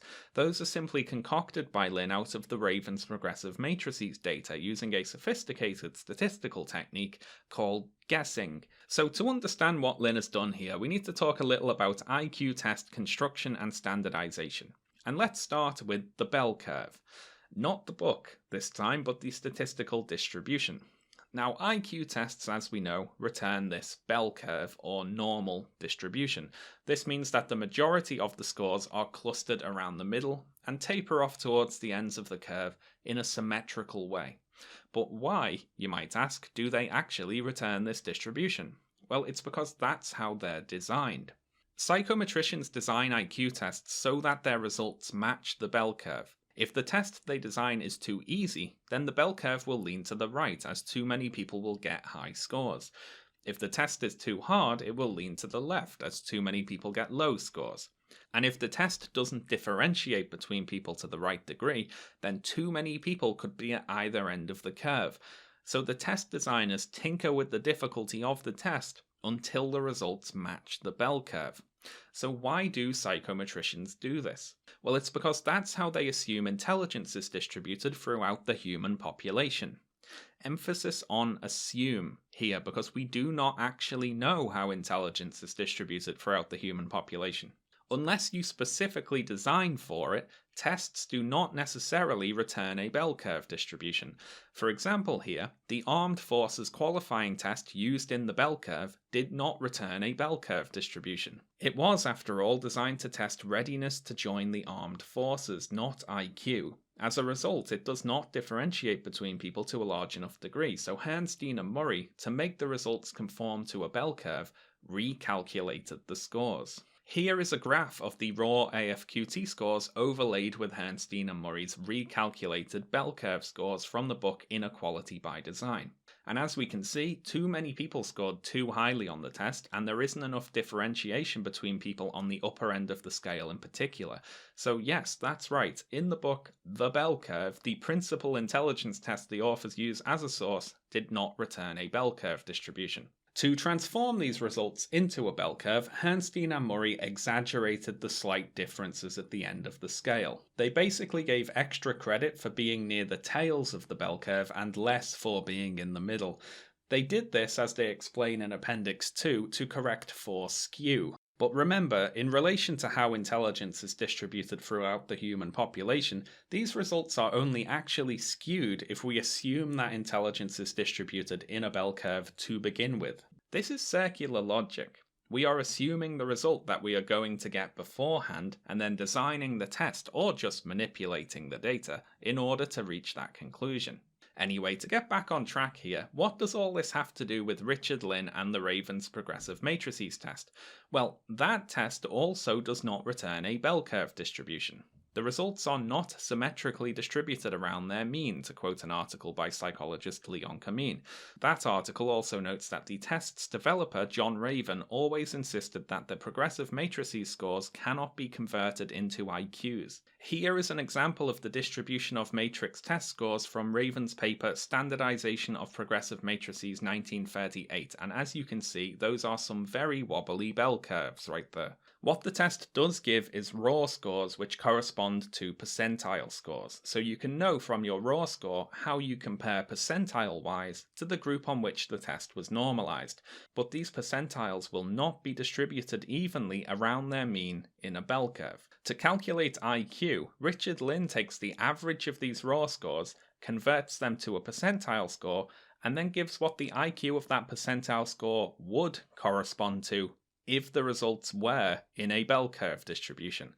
Basically, Lin is assuming a bell curve exists where there demonstrably isn't one and is forcing the data to fit it. Another issue here is that in the decades since the Second World War, scores on the Raven's matrices test, similar to IQ test scores, had been changing.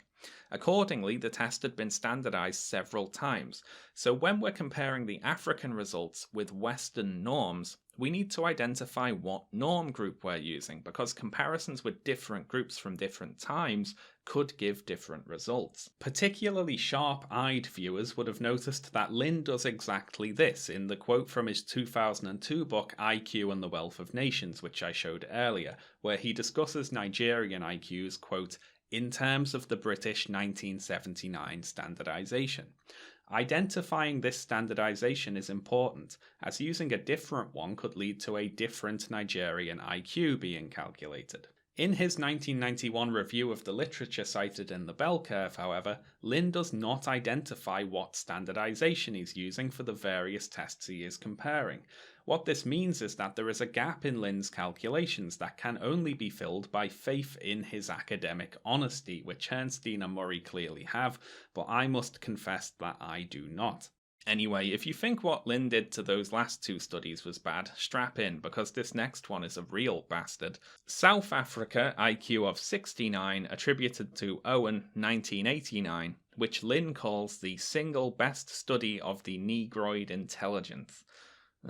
So this is test and item bias, the suitability of the junior aptitude tests as a common test battery for white, Indian and black pupils in Standard 7. Owen is not one for catchy names, apparently. The abstract to this study starts out. This study was undertaken to shed light on problems concerning the construction and use of a common test battery for various South African population groups. You see, this study is testing a test, the Junior Aptitude Test, or JAT, which was standardized for white pupils in South Africa, and determining whether it's also a good test to give to non-white groups. The study selected various schools in South Africa for white, Indian and black students, although it should be mentioned it was not able to use the majority of the selected black schools, quote, owing to the unrest situation, and thus they had to test black schools in the KwaZulu region, one of the areas designated for black inhabitants of South Africa under apartheid. I mention the unrest situation here as a reminder that yes, these tests are being carried out under apartheid, and protests and demonstrations against the segregated school system were ongoing. So anyway, the study examined pupils' performances on the various sub-tests comprising the JAT, and what were the findings? Well, the thing I think we should mention first here is that the tests were given to the black students in KwaZulu in English only, and several test sections of the JAT relied very heavily upon language ability. Now, Owen expected language ability not to matter in the tests because the black students in the KwaZulu region had ostensibly been learning English in their schools. Owen apparently either doesn't know or disregards that these schools often didn't have necessary teaching equipment, only a small amount of their teachers were certified, and that pupil-teacher ratios were more than double that of the white schools. And to quote the study, language was not expected to play a significant role in test performance in this investigation. However, the results showed that this assumption was completely wrong. In fact, language played such an important role, and the knowledge of English of the majority of black testees was so poor that certain tests, for example the JAT-4 synonyms and the JAT-8 memory paragraph, proved to be virtually unusable. And let me just quote that again. Certain tests proved to be virtually unusable. Owen also writes elsewhere, the results of the current investigation clearly show that language played a prominent role in all the tests containing language items, which is a wonderful multiple stab wounds shown to shorten life expectancy bit of academic obviousness there. Language ability was not the only way in which the Junior Aptitude Test was biased, however. In a section entitled Item Bias in the Tests of the JAT, Owen notes several ways in which the tests were culturally and economically biased. For example, he here lists several test items on the first test in the JAT and states, a common element in most of these items was that they presupposed knowledge or a degree of knowledge on the part of the testee, and mentioned such things as electrical appliances, microscopes, and Western types of ladies' accessories, going on to write, thus, in the case of both the Indian and black testees, it seems that the single largest cause of bias lay in the fact that the pupils were not familiar with the objects represented by the pictures. Cultural and socio-economic status factors probably also played a role in this regard. So this test is biased then. The study examining it says it is biased, but according to Richard Lynn, this is the single best study of the Negroid intelligence. This is the best one. the one that tests segregated school children in a non-native language and calls its own results virtually unusable. In Lynn's review, this is the most important study for his estimates of Black African IQ. Writing about it, he says, the mean IQ of the sample in comparison with Caucasoid South African norms is 69. It is also around the median of the studies listed in Table 3. It is proposed, therefore, to round this figure up to 70. Why? And take this as the approximate mean for pure Negroids. God damn. What Lynn has done here is ridiculous. He has taken 11 studies from a period between 1929 and 1991 with vastly different sample sizes reporting data from different tests, most of which didn't even report IQ scores, transformed the data into what he reckons the equivalent IQ scores were using some unknown standardization, picked one that was sort of near the middle, and said that's the average Black African IQ. This is outrageous. It is a crime. It might actually be a crime, and if it's not, it should be. Now, I am far from the first person to criticize the bell curve's reliance upon Richard Lynn as a source. Various academics were already well aware of Lynn and his dodgy data, so when Herrnstein and Murray cited him, they were immediately attacked with accusations of bias and racism. Charles Murray responds to these attacks in the afterword to the bell curve, and his defense is laughable. His first defense is to say that the topic of African IQ is a tiny piece of the bell curve, 3 paragraphs on pages 288 to 89, and in regards to this, 2 responses jump to mind immediately. The first is to say, well, maybe you should have spent longer on it then, Charles. We were wrong very quickly isn't a defense against being wrong, is it? Maybe if you put a little more effort in, you would have seen that Lynn's paper was a load of rubbish. Secondly, this part of the bell curve is far more important than Murray makes out. He uses Lynn's paper to dismiss the argument that black-white differences in IQ are caused by environmental factors such as a history of oppression, which is the single most common counter-argument to one of the principal claims in the entire book. At no point does Murray actually address any specific criticisms of Lynn's work or any of its various errors. He mainly just seems outraged that anyone dares to have criticised him at all, to be honest. And it's exactly this sort of academic laziness that fed much of the angry response to the bell curve. Murray refuses to admit that citing Lynn was a mistake and simply throws out some newer studies that supposedly show he was right anyway. So there. This speaks to a couple of things. Firstly, it is a fatal underestimation of exactly how badly this damages the faith that a reader of the bell curve can have in its authors.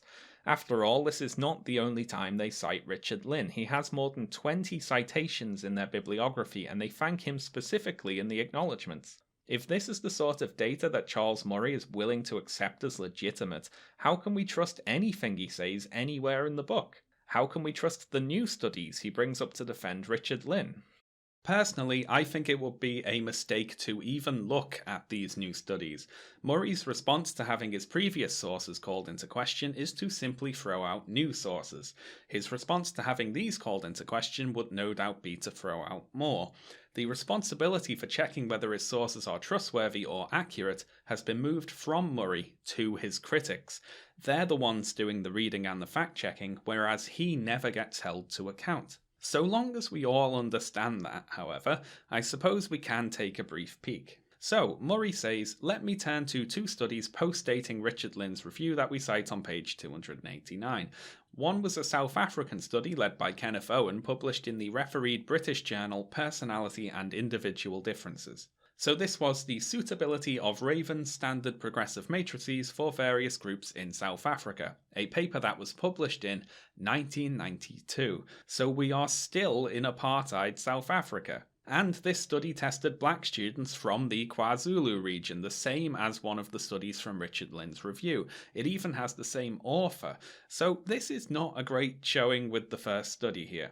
Murray introduces the other study by saying, the second example of a recent careful study was conducted by a black scholar, Fred Cindy, and published in The Psychologist. It matched 204 black Zimbabwean pupils and 202 white English students from London inner city schools for age, 12 to 14 years old, sex and educational level, both samples being characterised as working class, and then goes on to say that the white students from London got higher test results than the black students from Zimbabwe. However, Murray takes a cue from Richard Lynn and leaves out all the context. The main thing here being that Zimbabwe was a British colony known as Rhodesia until it gained independence in 1980 following a 15-year civil war. Rhodesia was a discriminatory, racially segregated state. 12 to 14-year-olds in 1994 would have been born around the time of Zimbabwe's independence to parents who were raised and educated in a segregated British colony.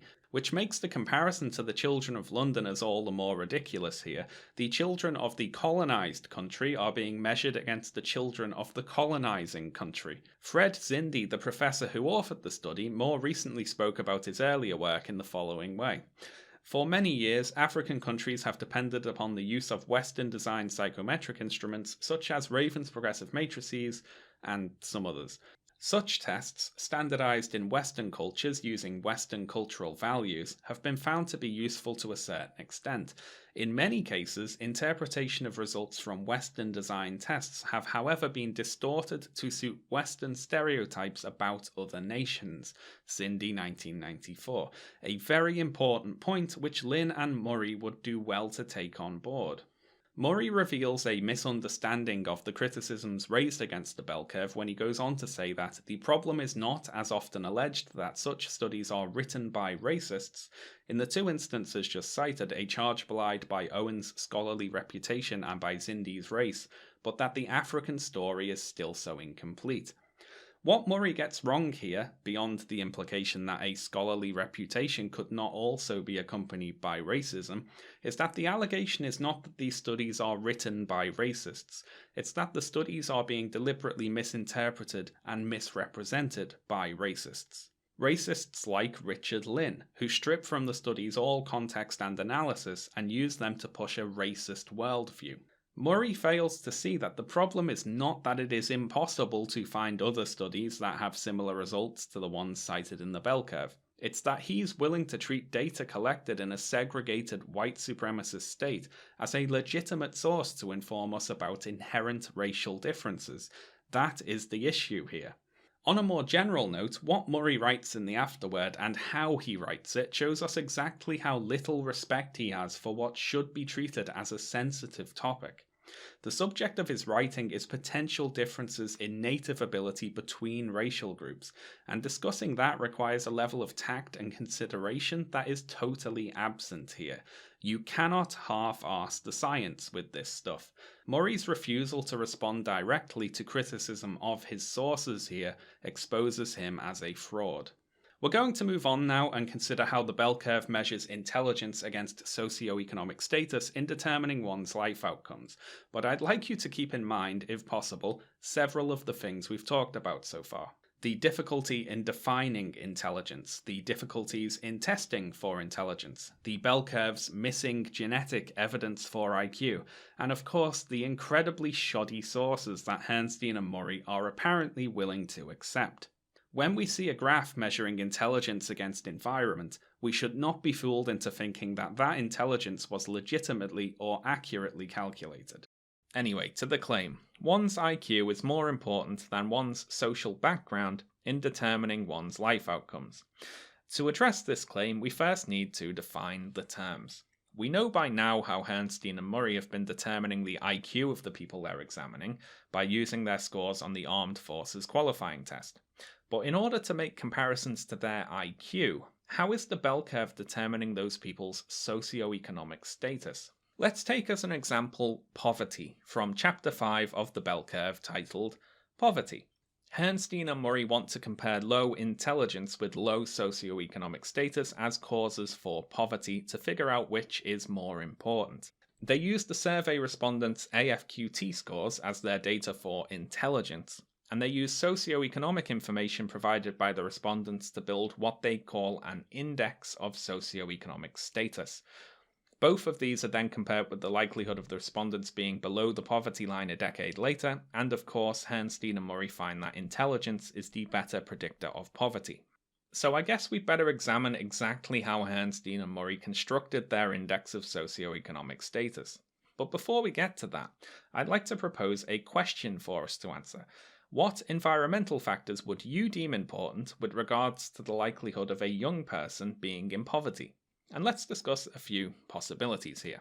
First up, parental socioeconomic status, which is usually defined as their level of education, occupation, and income.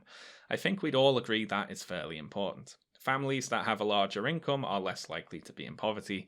Better educated parents are more likely to have better jobs and therefore less likely to have children in poverty. This is rather straightforward. Family composition is important.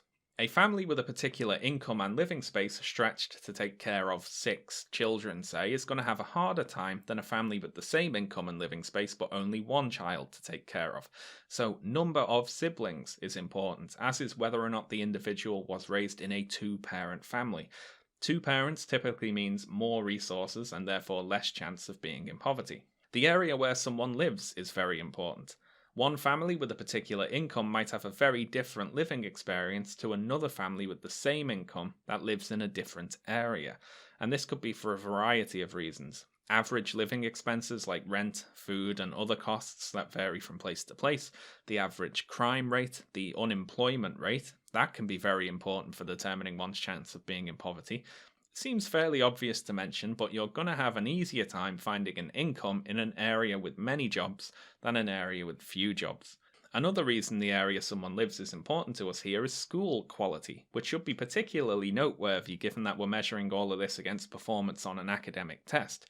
How long someone stays in school is also important, and how many years of education they completed both before and after taking the Armed Forces qualifying test.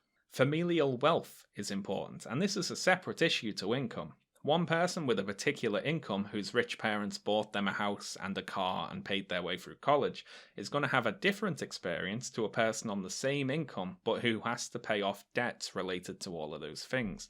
Overall economic trends can be very important. You are more likely to be in poverty during a recession. The reason that the poverty rate increases during recessions is not because everyone collectively loses a few IQ points, is it? And the effects of recession are felt unequally across economic classes and different geographical areas. One's gender is important. Women, for example, are more likely to be in poverty than men are. Now, whether you believe this is because women have lower genetic IQs than men do, or you're sensible and you believe it's because of environmental reasons, it is the case. I should note here that I'm excluding race because this chapter of the bell curve concerns itself with only the white respondents to the AFQT. Your health is important, of course. People with disabilities, for instance, are more likely to be in poverty, and particularly in the US, the cost of medical care and health insurance can massively affect someone's likelihood of being in poverty. And we could go on listing things, but we will arbitrarily stop here. I trust you get the point by now. There are lots of different things to consider when attempting to determine how someone's environment might contribute to them being in poverty, which brings us back to the bell curve. Which of the various factors on this list did Herrnstein and Murray think were important with regards to the likelihood of a young person being in poverty? The first one. Yep, that's all. Herrnstein and Murray's consideration of environmental factors extends to parental education, income, and occupation. That's all. As far as they're concerned, with regards to determining predictors of poverty, all the other things on this list have no effect. Your family's wealth has no effect. Family composition, the area where you live, the quality of the school you went to, the crime rate, all irrelevant. What they have done here is substitute environmental factors for parental socioeconomic status, which is a much narrower category of variables. They simply add together parental education, income, and occupation, call that parental socioeconomic status, and plot it against IQ. And this is the graph they come up with. The comparative roles of IQ and parental SES in determining whether young white adults are below the poverty line.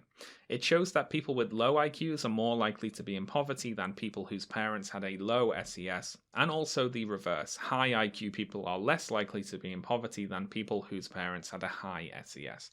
Cognitive ability is more important than parental socioeconomic status in determining poverty, they say.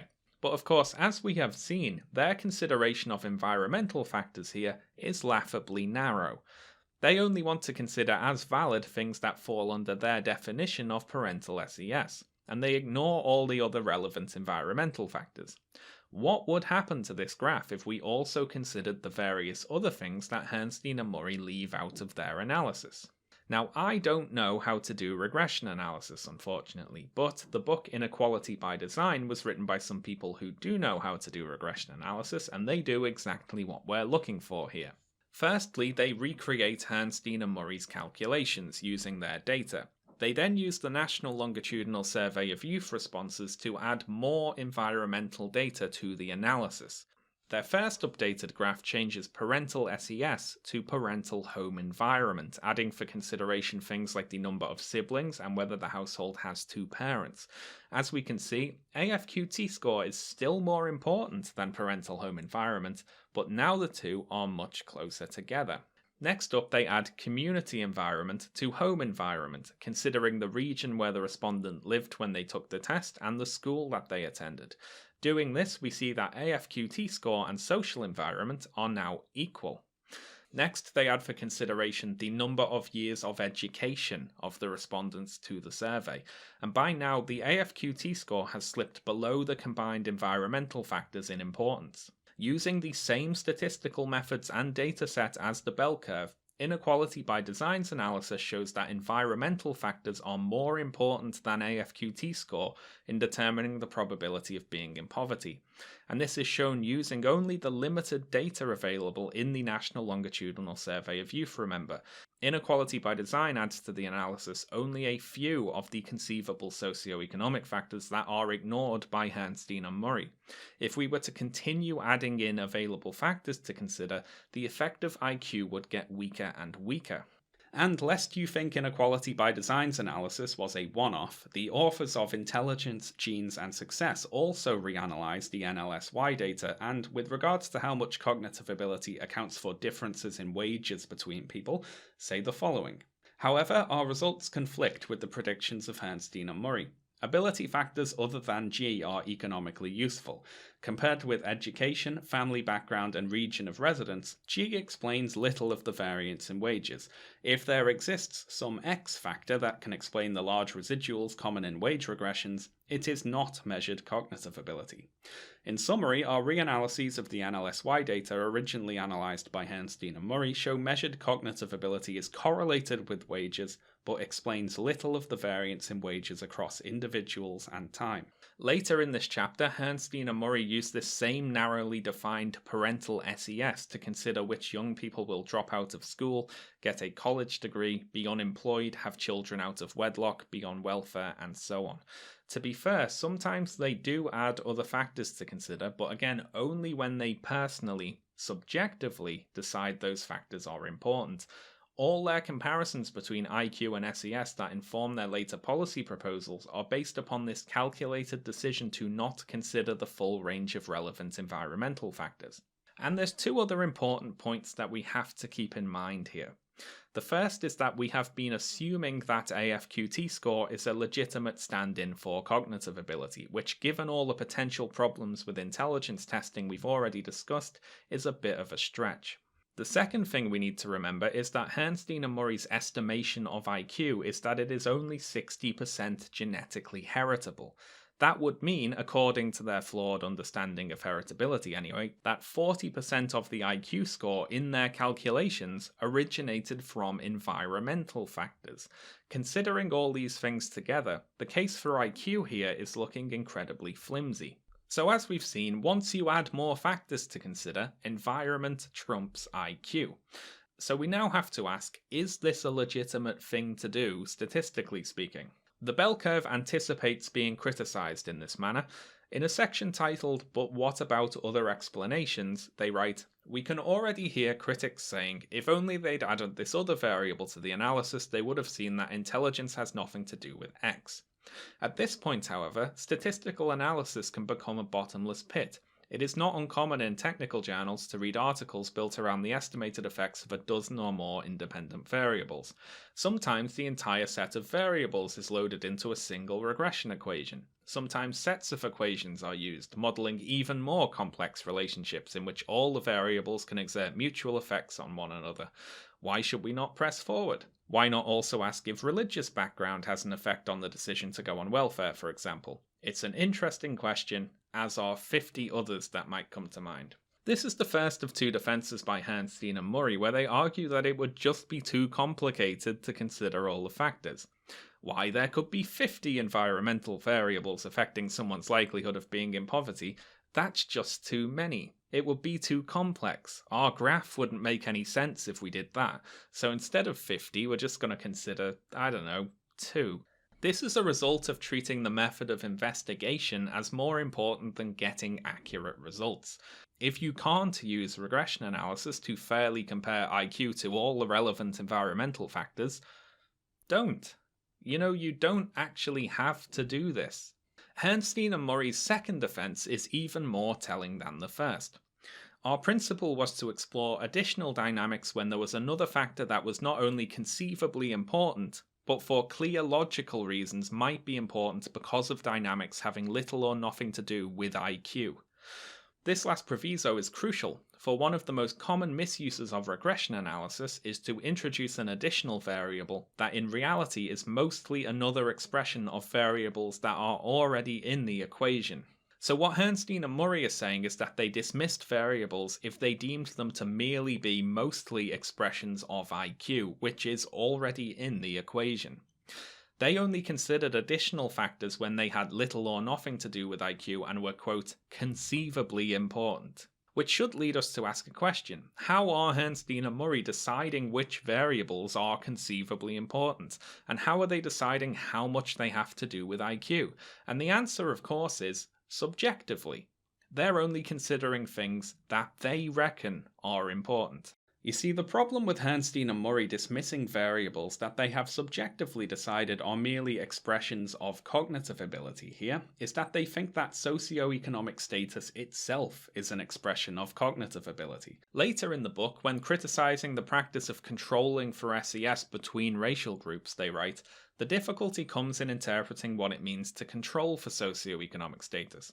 Matching the status of the groups is usually justified on the grounds that the scores people earn are caused to some extent by their socioeconomic status. So if we want to see the real or authentic difference between them, the contribution of status must be excluded.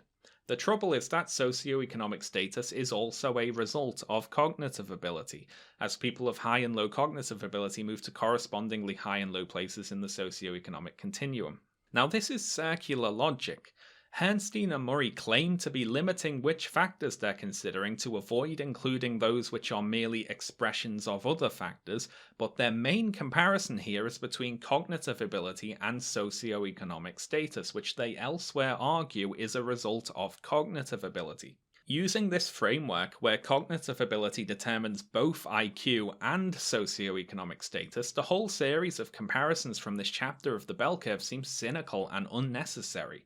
Herrnstein and Murray have already decided what conclusion they're going to come to, that cognitive ability is more important than all the other variables, and all their statistical comparisons read as them just going through the motions to get that result. In simply declaring socioeconomic status the result of cognitive ability, the bell curve brings to mind the chicken and egg problem here. You see, a lot of disagreements over IQ stem from different interpretations of the same data. Let's say you do a study which proves a strong positive correlation between the amount of time someone has spent in education and their IQ, and you present those findings to two groups of people. One group that favours environmental explanations and one that favours genetic explanations. Now, of course, the environmentalists will say, this result makes perfect sense. The longer you're in education, the more things you learn, the better you get at answering the sorts of questions that show up on IQ tests, the more familiar you are with taking academic tests in the first place. IQ clearly stems from environment. The genetic-minded folks, on the other hand, will say, of course, this result makes perfect sense. People with higher IQs favour an academic environment and they're more likely to stay in school longer because that's the smarter thing to do. Since they have higher IQs to begin with, they will naturally make better choices. Environment clearly stems from IQ. So which came first? The chicken or the egg? Environment or cognitive ability? We can phrase this two ways. A parent's higher cognitive ability leads to a better environment, which again leads to a higher cognitive ability in their children. Or we can say that a better environment leads to a parent's higher cognitive ability, which then produces a better environment for their children. But both of these ways of phrasing are merely presenting a segment of the overall environment cognitive ability logic chain. The bell curve solves the conundrum of whether cognitive ability or environment should come first by saying, cognitive ability.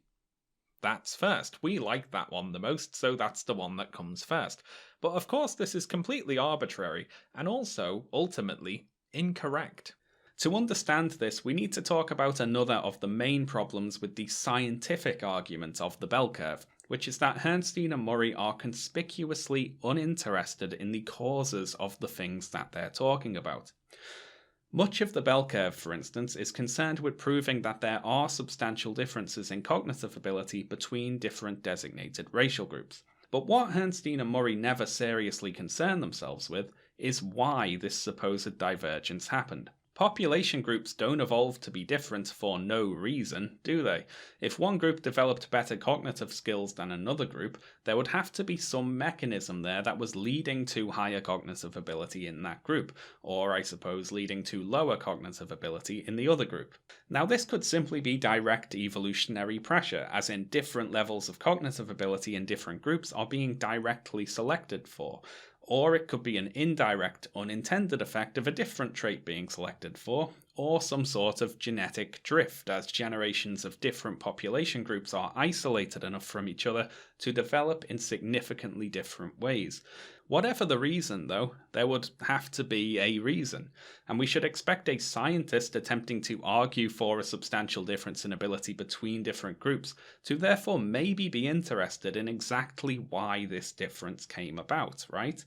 One of the only times that Herrnstein and Murray show any interest in this question is in Appendix 5, where they discuss the work of Canadian psychologist J. Philippe Rushton, who wrote the book Race, Evolution and Behavior in 1995. Rushton alleges that brain and genital size are inversely related, and that larger genitals correlate with an increased fertility. So at some point, different designated racial groups diverged from one another and developed different traits according to some sort of trade-off system. So it's like a computer game where you have limited points to put into your starting stats, only here the starting stats are int and genital size. In 1988, Rushton was reprimanded by the University of Western Ontario for carrying out two particular studies. He surveyed first-year psychology students and then male customers at a Toronto shopping mall, asking them questions about their sex lives, the size of their penises, and the exact distance that they ejaculate. Now, I can only speak for myself here, but I can't say I've ever measured. One therefore wonders how reliable this self-reported data could be. Or, who knows, maybe I'm the anomaly here. Maybe all you penis havers out there are keeping detailed daily statistics, I don't know. One also wonders about exactly how distance is supposed to come into play here, for want of a better phrase. What does this Rushton guy think is going on in the bedroom? Does he think you have to hit a moving target or something? I don't know. Rushton's work also uses the same Caucasoid, Mongoloid, Negroid categorization that Richard Lynn uses, and to quote a response to Rushton's theories by Canadian psychologist Zach Sinofsky, some of Rushton's references to scientific literature with respects to racial differences in sexual characteristics turned out to be references to a non-scientific, semi-pornographic book and to an article in the Penthouse Forum. I am mentioning Rushton and his weird genital theories here not just because they're funny to relate, which they certainly are, but because he and his research are defended in the bell curve. Herrnstein and Murray relay his ideas before stating, "We cannot at present say who is more nearly right as a matter of science, Rushton or his critics." However, Rushton's work is not that of a crackpot or a bigot, as many of his critics are given to charging. But they're wrong there, of course. He is a crackpot and a bigot. Or he was anyway, he's dead now. As for why Herrnstein and Murray seem so disinterested in examining causes for the things that they're discussing, I can only speculate here. But I suspect it's because, at least with regards to the bell curve anyway, Herrnstein and Murray are not scientists. They didn't even submit the bell curve for peer review prior to its publication. They are here to advance a conservative social and political agenda, and all the air quotes science is just window dressing for that agenda, and that's what we're going to talk about next. So then, the politics of the bell curve. And I'd like to first talk a bit more about why the bell curve was so controversial. And there's one main reason comprised of two sub-reasons. The first is that Herrnstein and Murray spend a large part of their book asserting differences in intelligence between designated racial groups, and we have to wonder why they even did this, because it isn't important at all for their overall point. Their main argument is that IQ is the most important factor determining success or failure in life, and they seemingly don't need the racial element at all to make this point. Or do they? In a section titled How Ethnic Differences Fit into the Story, they write the following. In part 1, we described the formation of a cognitive elite. Given the cognitive differences among ethnic and racial groups, the cognitive elite cannot represent all groups equally, a statement with implications that we will develop in Part 4. Part 4 being the section of the book comprised of their policy proposals, and it is these policy proposals that are the second part of the reason for the bell curve being such a controversial book. More than either of these things individually being controversial, it's how they interact that really produces the controversy. You see, for all Herrnstein and Murray's posturing about how brave they're being, speaking out and breaking taboos and all that, it is not actually controversial in the scientific community to simply acknowledge group differences in IQ. Let's imagine that instead of the bell curve, Herrnstein and Murray had simply published a list of IQ test results showing differences in IQ in different countries. Nobody would have cared. Researchers from across the political spectrum work with intelligence test data all the time. Some environment-minded researchers because they acknowledge that the group differences exist, but they want to prove that environmental factors are the key to understanding them. Nor is it controversial to assert that differences in cognitive ability in general are partially due to genetics. There are a whole host of genetic conditions that can affect someone's cognitive ability. Right-wingers who characterize lefties as die-hard 100% environmentalists miss the point here, as we'd actually be hasty to point out the ableism in denying the effects of those genetic conditions. So it's not simply that Herrnstein and Murray are breaking the supposed taboo of discussing IQ differences that sparked the backlash, it's that they explicitly link those differences to a set of policy proposals. This is why the bell curve is controversial, because of its political ideas. So let's talk about those. First off, the enormous glaring problem with the vast majority of Herrnstein and Murray's policy proposals is that they absolutely do not logically follow from any of their previous claims in the bell curve, and if it sounds like I'm exaggerating there, trust me, I am not. Take, for instance, their account of programs like Head Start that are designed to help disadvantaged kids. Herrnstein and Murray acknowledge that these programs can have temporary positive effects, but they argue that these positive effects fade over time and become statistically insignificant by the time those children leave school. This is taken by Herrnstein and Murray as proof that there is ultimately nothing to be done to help these kids. Any temporary positive effects will simply fade away due to their inferior genetics, so we should stop wasting money on them and instead give it to the naturally gifted children. This does not follow, however. There is an alternative interpretation of this situation which is perfectly consistent with a majority environmental understanding of childhood development. We can argue that these programs produce a positive effect because they are changing the children's environment. Any diminished effects after the programs stop are because the programs stopped, thus changing the environment back to the norm. So instead of abandoning these programs, we should instead take them as proof that environmental changes can produce positive effects, and then expand them, increase their funding, have equivalent programs for every stage of school life. Any later diminished effects are proof that we aren't trying hard enough, not that what we're trying to do is impossible. Nearly every policy proposal in the bell curve has this sort of alternative explanation. One of their proposals for dissuading low IQ mothers from having children is to stop the welfare programs that support them. But as we know, richer people tend to have fewer children, and birth rates are lower in countries with comprehensive welfare programs.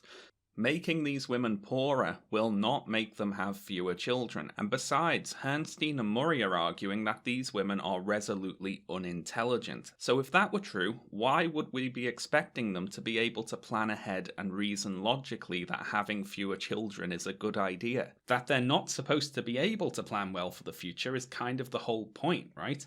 What Herrnstein and Murray could have done here is some very basic comparisons between the United States and other countries. They scaremonger about the possible effects of welfare programs which exist in Europe in abundance, for instance. But since those European welfare programs have not led to the sort of utter catastrophe that Herrnstein and Murray prophesize, they instead choose to focus only on the United States. Even if Herrnstein and Murray had proven that some groups were genetically less intelligent than others, cutting welfare would not follow from that. Rather, one could make the argument that those groups would deserve more welfare because they would have an unfair disadvantage in school and in work that would not be their fault. And even worse than Herrnstein and Murray's logic simply not following, their proposals sometimes actually directly contradict with their previous analysis. For example, let's talk about affirmative action. As mentioned earlier, Herrnstein and Murray really don't like affirmative action, and as we've also seen, they are very worried about the supposed cognitive stratification of society. And let's briefly quote them talking about that. In this penultimate chapter, we speculate about the impact of cognitive stratification on American life and government. Predicting the course of society is chancy, but certain tendencies seem strong enough to worry about. An increasingly isolated cognitive elite, a merging of the cognitive elite with the affluent, a deteriorating quality of life for people at the bottom end of the cognitive ability distribution. Unchecked, these trends will lead the US towards something resembling a caste society, with the underclass mired ever more firmly at the bottom and the cognitive elite ever more firmly anchored at the top, restructuring the rules of society so that it becomes harder and harder for them to lose. Among the other casualties of this process would be American civil society as we have known it. Like other apocalyptic visions, this one is pessimistic, perhaps too much so. On the other hand, there is much to be pessimistic about. Now, what Herrnstein and Murray fail to spot here is that a policy of aggressive affirmative action would directly work to check the cognitive partitioning that they call frightening and apocalyptic. If Harvard or some other fancy school decided they were going to admit a certain percentage of applicants based upon some characteristic other than test scores, then there would be that same number of applicants with higher test scores who would therefore not get into Harvard and have to go to their next choice of college. And the next smartest people who would have gone to that college will now not get in and have to go to their next choice, and so on down the line. And if this ruthless affirmative action policy was adopted by the group of colleges as a whole, the cognitive elite would be forced to spread out throughout the whole college pool, which would have the added effect of spreading them out geographically too. Herrnstein and Murray really should have spotted this, since earlier in the book they talk fondly about Harvard's policy of admitting legacy applicants, those usually being people whose fathers had graduated from Harvard. They also mention applicants being considered for things like his potential as a quarterback or stroke for the eight-man shell and other non-academic qualities. Curiously, Herrnstein and Murray do not criticize Harvard's practice of admitting people for non-academic reasons. When it comes to affirmative action, however, Herrnstein and Murray are very clear about that being unfair, and I quote, "To what extent is a society fair when people of similar ability and background are treated as differently as they are now? In 1964, the answer would have been unambiguous. Such a society is manifestly unfair.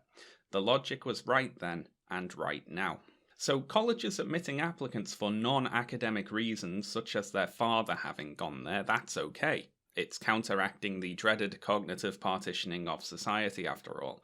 But colleges admitting applicants because of affirmative action, well, that is, rather dramatically, leaking a poison into the American soul. So how do we account for this apparent contradiction on behalf of Herrnstein and Murray? Well, what would you imagine to be the most likely difference between a legacy Harvard applicant and an affirmative action applicant? I will leave it to you to ponder that one. Instead of the unfair and poisonous racial affirmative action, Bernstein and Murray argue instead for a race blind version of affirmative action based, bizarrely, on test scores. And I say bizarrely here because this idea would actually accelerate the supposedly apocalyptic cognitive partitioning. They say that in the case of two candidates who are fairly closely matched otherwise, universities should give the nod to the applicant from the disadvantaged background. Now, I agree with this in isolation here. I do think that if you have two similar candidates, you should admit the less privileged one. But with regards to Bernstein and Murray's fears of cognitive partitioning, though, this is exactly what they were worried about.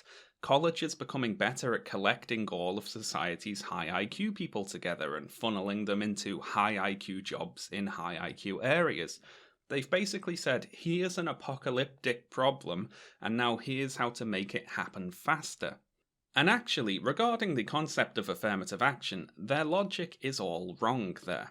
At the start of the chapter titled Affirmative Action in Higher Education, Bernstein and Murray recount an affirmative action controversy from 1991, where a law student at Georgetown University, quote, surreptitiously compiled the entrance statistics for a sample of applicants to Georgetown's law school and then published the results of his research in the law school student newspaper.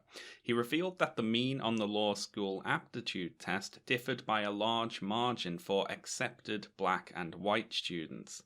Bernstein and Murray dubbed this difference the ethnic premium or edge that minority applicants are supposedly being afforded in the admissions process, and go on to detail how they've looked at the college admissions data from 26 colleges and found that in the classes entering those in 1991 and 92, the average SAT scores of the black students were below the average SAT scores of the white students. Bernstein and Murray take this as proof that black students have an unfair edge in the college admissions process. Quote, the summary statement about affirmative action in undergraduate institutions is that being either a black or a Latino is worth a great deal in the admissions process at every undergraduate school for which we have data. However, this method of measuring the supposed results of affirmative action is entirely incorrect. There is a crucial flaw in the logic here, and it begins with Bernstein and Murray's decision to begin their analysis by looking at the college entrance data instead of earlier by thinking about the wider pool of college applicants. So black people have historically had lower SAT scores than white people. Now, whether you believe this is due to some fixed, genetically originated lower IQ, or you're sensible and you believe it's down to environmental reasons, it is the case. So in any random group of students applying to a college in the United States, we would expect the scores of the black students to be, on average, lower than the white students, if you follow. So what happens next is the college takes a look at this group of applicants and decides to admit some of them using certain criteria. So test scores, but usually various other things like extracurricular activities and whatever else. So all the accepted students get in, and all the denied students go off to apply somewhere else, right? Then Bernstein and Murray come along to the college, and they notice that the scores of the black students are on average below the white students, and thus start decrying the terrible unfairness of affirmative action. But what they've missed here is that this discrepancy between the average black and white scores would still exist even if the college admissions process only considered test scores and nothing else. And let's think about this. Imagine an American college in 1991 with a certain amount of positions to fill, and they get a larger group of students applying for those positions, right? So they have to let some in and not others.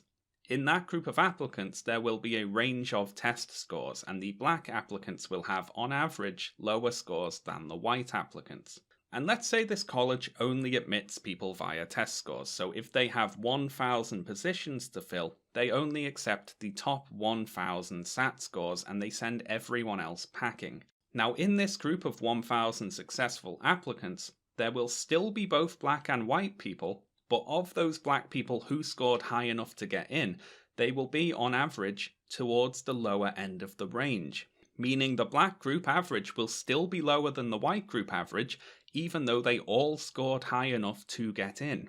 Even in a world without affirmative action, and even with a totally racially blind admissions policy, and accepting Herrnstein and Murray's positions regarding racial IQ scores, a disparity between black and white SAT scores in college intake groups would still exist. The only way we could fairly expect the two averages to be the same is if the black and white students in that 1991 applicant pool also had, on average, the same scores. And since Herrnstein and Murray have just spent a huge section of their book arguing for black people's lower cognitive ability, I don't know why they'd be expecting that. Moving on from affirmative action, I'd like to ask a question. Can the politics of the bell curve be described as eugenics? And I mean, yes, right? They're arguing for policies with the agenda of changing birth rates for particular groups of people. They want lower IQ mothers to have fewer children. Herrnstein and Murray stop short of openly embracing eugenics, however. They pull a rhetorical trick by saying they're simply worried about dysgenics, dysgenics being the opposite of eugenics there. So we're not necessarily for it, but we are anti the opposite of it. You know, it's very clever. One telling quote here is when Herrnstein and Murray, talking about the Nazis, say the following: followed by the terrors of Nazism and its perversion of eugenics that effectively wiped the idea from public discourse in the West. Now, the phrase perversion of eugenics should set off some alarm bells there, implying apparently that there is a good sort of eugenics and the Nazis just did it wrong or took it too far or something. Or maybe there was just something uniquely evil about Nazi eugenics that wasn't present in the supposedly good eugenics. Is that true? Well, let's find out. The footage you're seeing here is from a movie called Erbkrank. In English, The Hereditary Defective. This is a 1936 propaganda film produced by the Nazi Party's Racial Policy Office. It features video shot at German psychiatric hospitals of people with various types of disabilities, interspersed with text informing the audience, among other things, of the expense of caring for these people, going on to argue that the prevention of hereditarily sick offspring is a moral duty. Now, I'm not actually showing the images of the people in the video here, as they almost certainly did not consent to be in a film which was used to propagandize in favour of their sterilisation, and I would feel uncomfortable including that footage in my video. Erbkrank is available online though, if you prefer to watch it unedited. The film ends with the quote, "The farmer who prevents the overgrowth of the weed promotes the valuable." The purpose of this film was obviously to increase public support for the involuntary sterilization of people with disabilities, a Nazi program that would escalate into outright mass murder just a few years later. Adolf Hitler was reportedly a fan of Erbkrank and encouraged the production of a sequel titled Victims of the Past: The Sin Against Blood and Race, which was shown in cinemas throughout Nazi Germany in 1937. So why am I talking about Erbkrank here? Is this simply a slippery slope argument, perhaps? Look where all this eugenics rubbish leads, to the Nazis and the Holocaust. Now, although I think that would be a fair point to make, actually, no. This particular movie has a much more direct link to what we're talking about today. Now, something that might come as a shock to you, and it certainly did to me in the process of researching this video, is the extent of the international eugenics movement prior to World War II. Nazi eugenicists were not operating in a bubble, and most importantly for us here is that they had a reciprocal relationship with American eugenicists. You see, Erbkrank had another big fan, in addition to Hitler. So this guy is Harry H. Laughlin, an American eugenicist, director of the Eugenics Record Office, and founding member of the American Eugenics Society. He likes eugenics, if you didn't pick up on that. Now, in 1922, Harry Laughlin published a book titled Eugenical Sterilization in the United States, which included a chapter titled Model Eugenical Sterilization Law. This model law begins, an act to prevent the procreation of persons socially inadequate from defective inheritance by authorizing and providing for the eugenical sterilization of certain potential parents carrying degenerate hereditary qualities. This law designates a socially inadequate person as someone who fails chronically in comparison with normal persons to maintain himself or herself as a useful member of the organized social life of the state. These socially inadequate people were not just the ill, but also, for example, the criminalistic, the inebriate, and the dependent, including orphans, ne'er-do-wells, the homeless, tramps, and paupers. 18 US states passed laws based upon Laughlin's model, and between them sterilized tens of thousands of people. And in 1933, somewhere else passed a law which was based upon Laughlin's model. The Law for the Prevention of Hereditarily Diseased Offspring, which actually was slightly more moderate than what the model law proposed, if you can believe it. This was, of course, Nazi Germany. Laughlin was later awarded an honorary degree by the University of Heidelberg for his work on behalf of the, quote, science of racial cleansing. Laughlin was also an open Nazi Party supporter, writing enthusiastically about Nazi Germany's eugenics laws in a publication titled Eugenic News. And why shouldn't he be excited about them? I mean, he wrote them. In addition to inspiring Nazi Party policy, Laughlin also helped to disseminate their propaganda. In 1936, he purchased an English translation of Erbkrank and raised funds to have it shown in American high schools, which it was. That's right, just a couple of years before the Nazis started systematically murdering people with disabilities, this Nazi eugenics movie was actually shown in American schools, and this event was reported on favourably in the Nazi press. Laughlin raised the funds to distribute the film by writing to Wycliffe Draper, who was another American eugenicist and racist, and importantly for Laughlin, a millionaire. Together in 1937, Laughlin and Draper founded the Pioneer Fund, the purpose of which was to promote the genetic stock of people, quote, deemed to be descended predominantly from white persons who settled in the original 13 states prior to the adoption of the Constitution.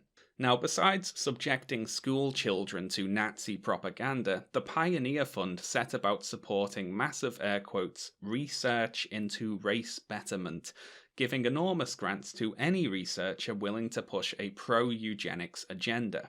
And here, dear video watchers, is where we rejoin the bell curve. Richard Lynn, you remember, the guy who thinks the single best study of the, quote, Negroid intelligence was carried out under apartheid, he's received over $600,000 from the Pioneer Fund and currently, as in now, currently today, is the head of the Pioneer Fund because it is still going and he is still alive. Mankind Quarterly, the journal which published Lynn's work that is cited in the bell curve, is funded by the Pioneer Fund.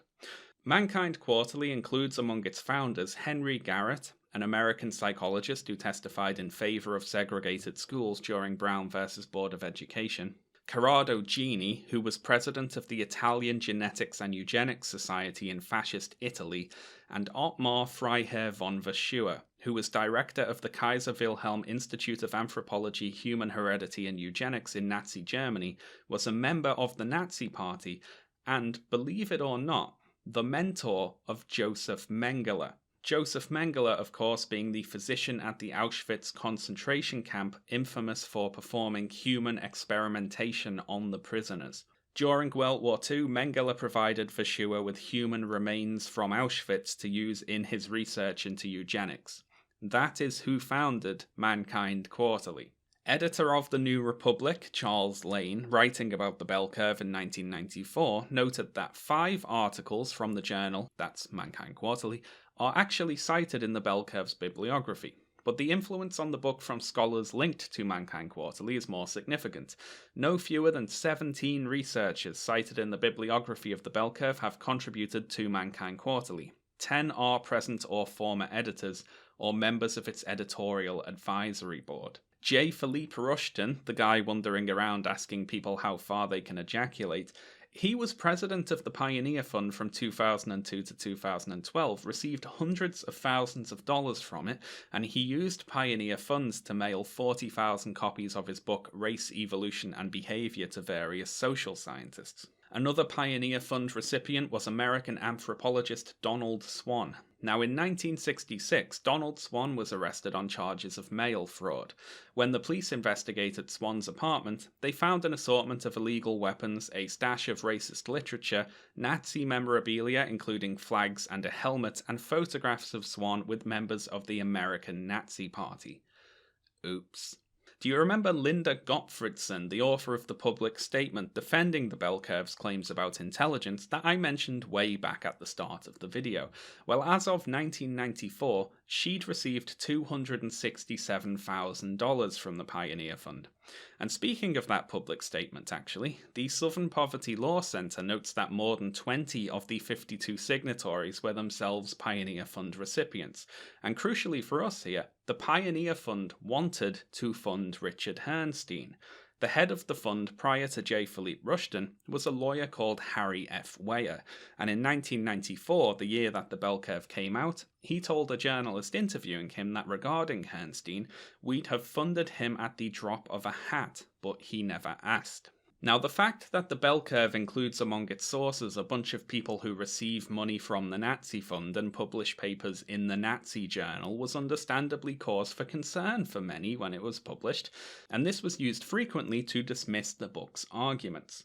So Murray includes a very short defense of the Pioneer Fund in his afterword to the bell curve, which reads as follows. The relationship between the founder of the Pioneer Fund and today's Pioneer Fund is roughly analogous to that between Henry Ford and today's Ford Foundation. So he's saying, it may have been founded by pro-Nazi eugenicists, but today it's completely different. The trouble is, Murray includes absolutely no evidence to back this statement up. He treats it as a given.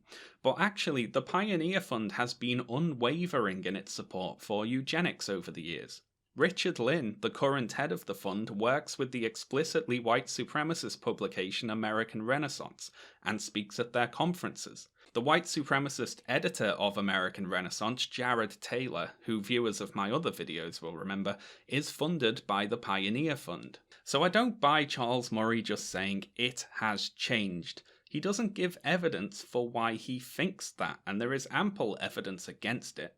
Anyway, it's about time to wrap this video up with a few final thoughts, I think. But let's first briefly summarise our main counter-arguments to the bell curve. Firstly, the bell curve does not prove that genetics are the primary reason for differences in intelligence. The authors are not geneticists, they're a psychologist and a social scientist. Their estimates of the importance of genes are based on suppositions and guesses. After failing to make the case that IQ is genetic in origin, they compare that IQ not to one's social background as the back cover of the book promises, but a much more narrowly defined index of parental socioeconomic status, which includes only a few of the relevant variables. The main source of their data is more a test of academic achievement than intelligence, and since it did not return a normal bell curve distribution, Herrnstein and Murray manipulated the data to exaggerate what were previously much smaller differences. After a completely unnecessary section making the case for racial IQ differences, they include a set of policy proposals, most of which do not follow logically from their previous analysis, and some of which contradict it. And of course, Herrnstein and Murray's willingness to quote highly questionable data from even more questionable sources should be very worrisome, even if you happen to agree with them otherwise. Having now read a lot of criticism of the bell curve, I think I've identified a particular difficulty that people have in arguing against it. And it's a tendency to argue with not the opinions that Herrnstein and Murray claim to hold, but the opinions that they would have to hold in order to support the policy proposals which they do. For example, it makes no sense to claim that IQ explains only a tiny amount of the variance between people, and that you cannot know what someone will do from their IQ, as Herrnstein and Murray do, and then move on to claim that IQ is one of the best ways of determining an employee's individual productivity, and employers should pick applicants with the highest IQs.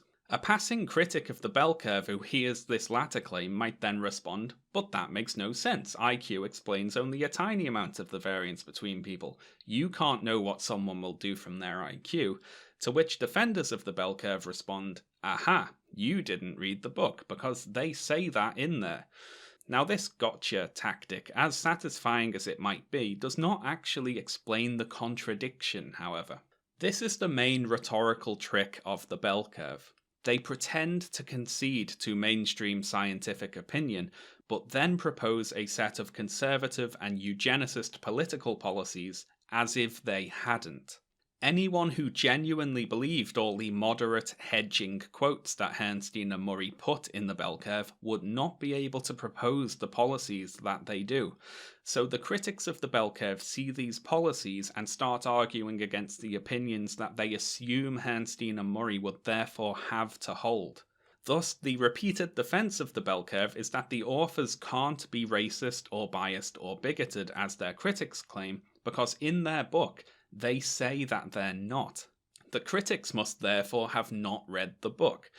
This is not the airtight defense they think it is.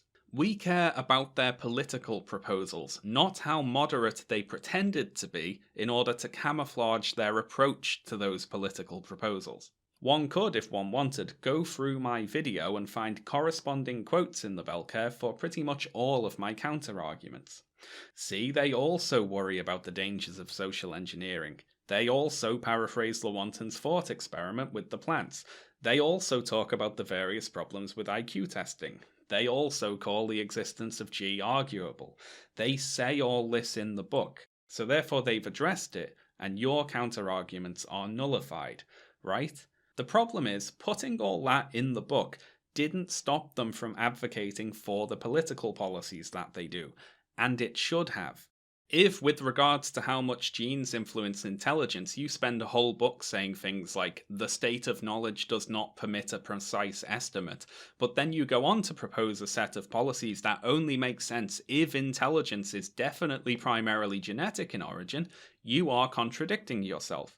You don't actually care that the state of knowledge does not permit a precise estimate. That apparently isn't going to stop you from acting as if it does. I'm guilty myself of several times arguing against the point that Herrnstein and Murray should have made instead of the one that they did make. Only a minute ago I said the bell curve does not prove that genetics are the primary reason for differences in intelligence, to which the defense is, of course, that they never set out to do such a thing. But they should have. If you don't prove that, then the rest of the argument doesn't work. Now, they couldn't have proved that if they wanted to, of course, because the data is inconclusive.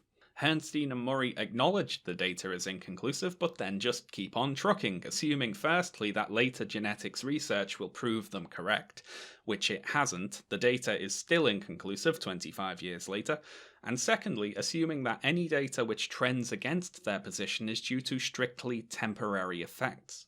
Rising IQ scores are thus explained away as being due to an increase in test-taking ability, or elsewhere as due to the data being distorted by the baby boom. Rising standards of living can raise a country's average IQ, but only to a point, it is assumed. Black and white IQ scores are converging, but they may be expected to stop, and the gap could even begin to widen again. So predicting the future on this issue is little more than guesswork at this point. All the trends that contradict what the authors of the bell curve would quite clearly like to be true are assumed to be time-limited. You get the sense that Herrnstein and Murray are implying that once we get to the end of history, once things stop happening to make the data look like we're wrong, then you'll all see. In just a few more years, you'll see that we were right all along. Of course, to a reader in 2019, all this, as with much of the rest of the book, comes off as rather quaint. A relic of the 90s, maybe. Like Pogs. You see, today, of course, we have social media and daily get to see just how cognitively elite the supposed cognitive elite are. Herrnstein and Murray's theory of intellectual inequality is, of course, just economic inequality with the license plates changed. And I can think of no better illustration of this than the college admissions bribery scandal from earlier this year. This was a criminal conspiracy organised by William Ricks Singer to doctor exam results and bribe college officials in order to ensure children of rich parents get into several top universities. Singer testified that he'd helped more than 750 families get children into college this way, and he furthermore claimed that some of the tactics he used to inflate test scores were widespread outside of his particular scheme. The problem, of course, is not that the rich are getting smarter, It's that the rich are getting richer and can increasingly rig the system to their own benefit. The fact that the rich definitely aren't cognitively elite is increasingly becoming a problem thanks to our imbalanced economies.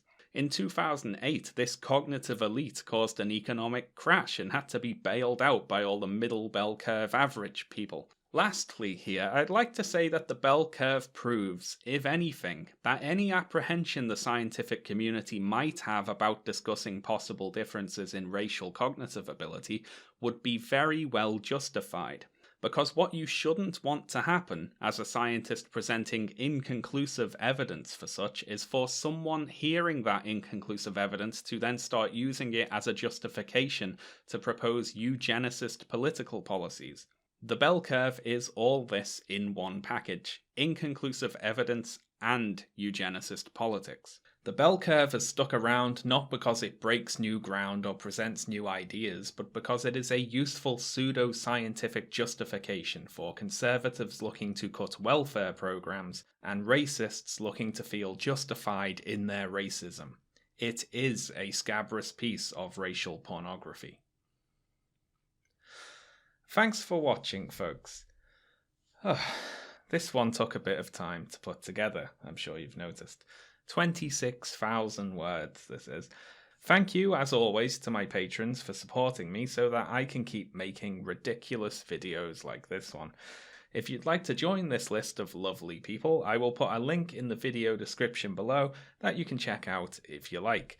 And I'd like to give an extra thank you to my patrons this time for fact-checking a previous draft of this video for me and making some very useful suggestions. This video would not be half as good as it is without all of your excellent feedback, so I am very grateful for that. I'd also like to thank the people who were able to source a few difficult-to-find studies for me. Some folks were even kind enough to physically go and photograph or scan things that were not available online, so thank you so much for helping me out there. Thank you also to the editors who helped me out with this video. Your contributions and suggestions were fantastic.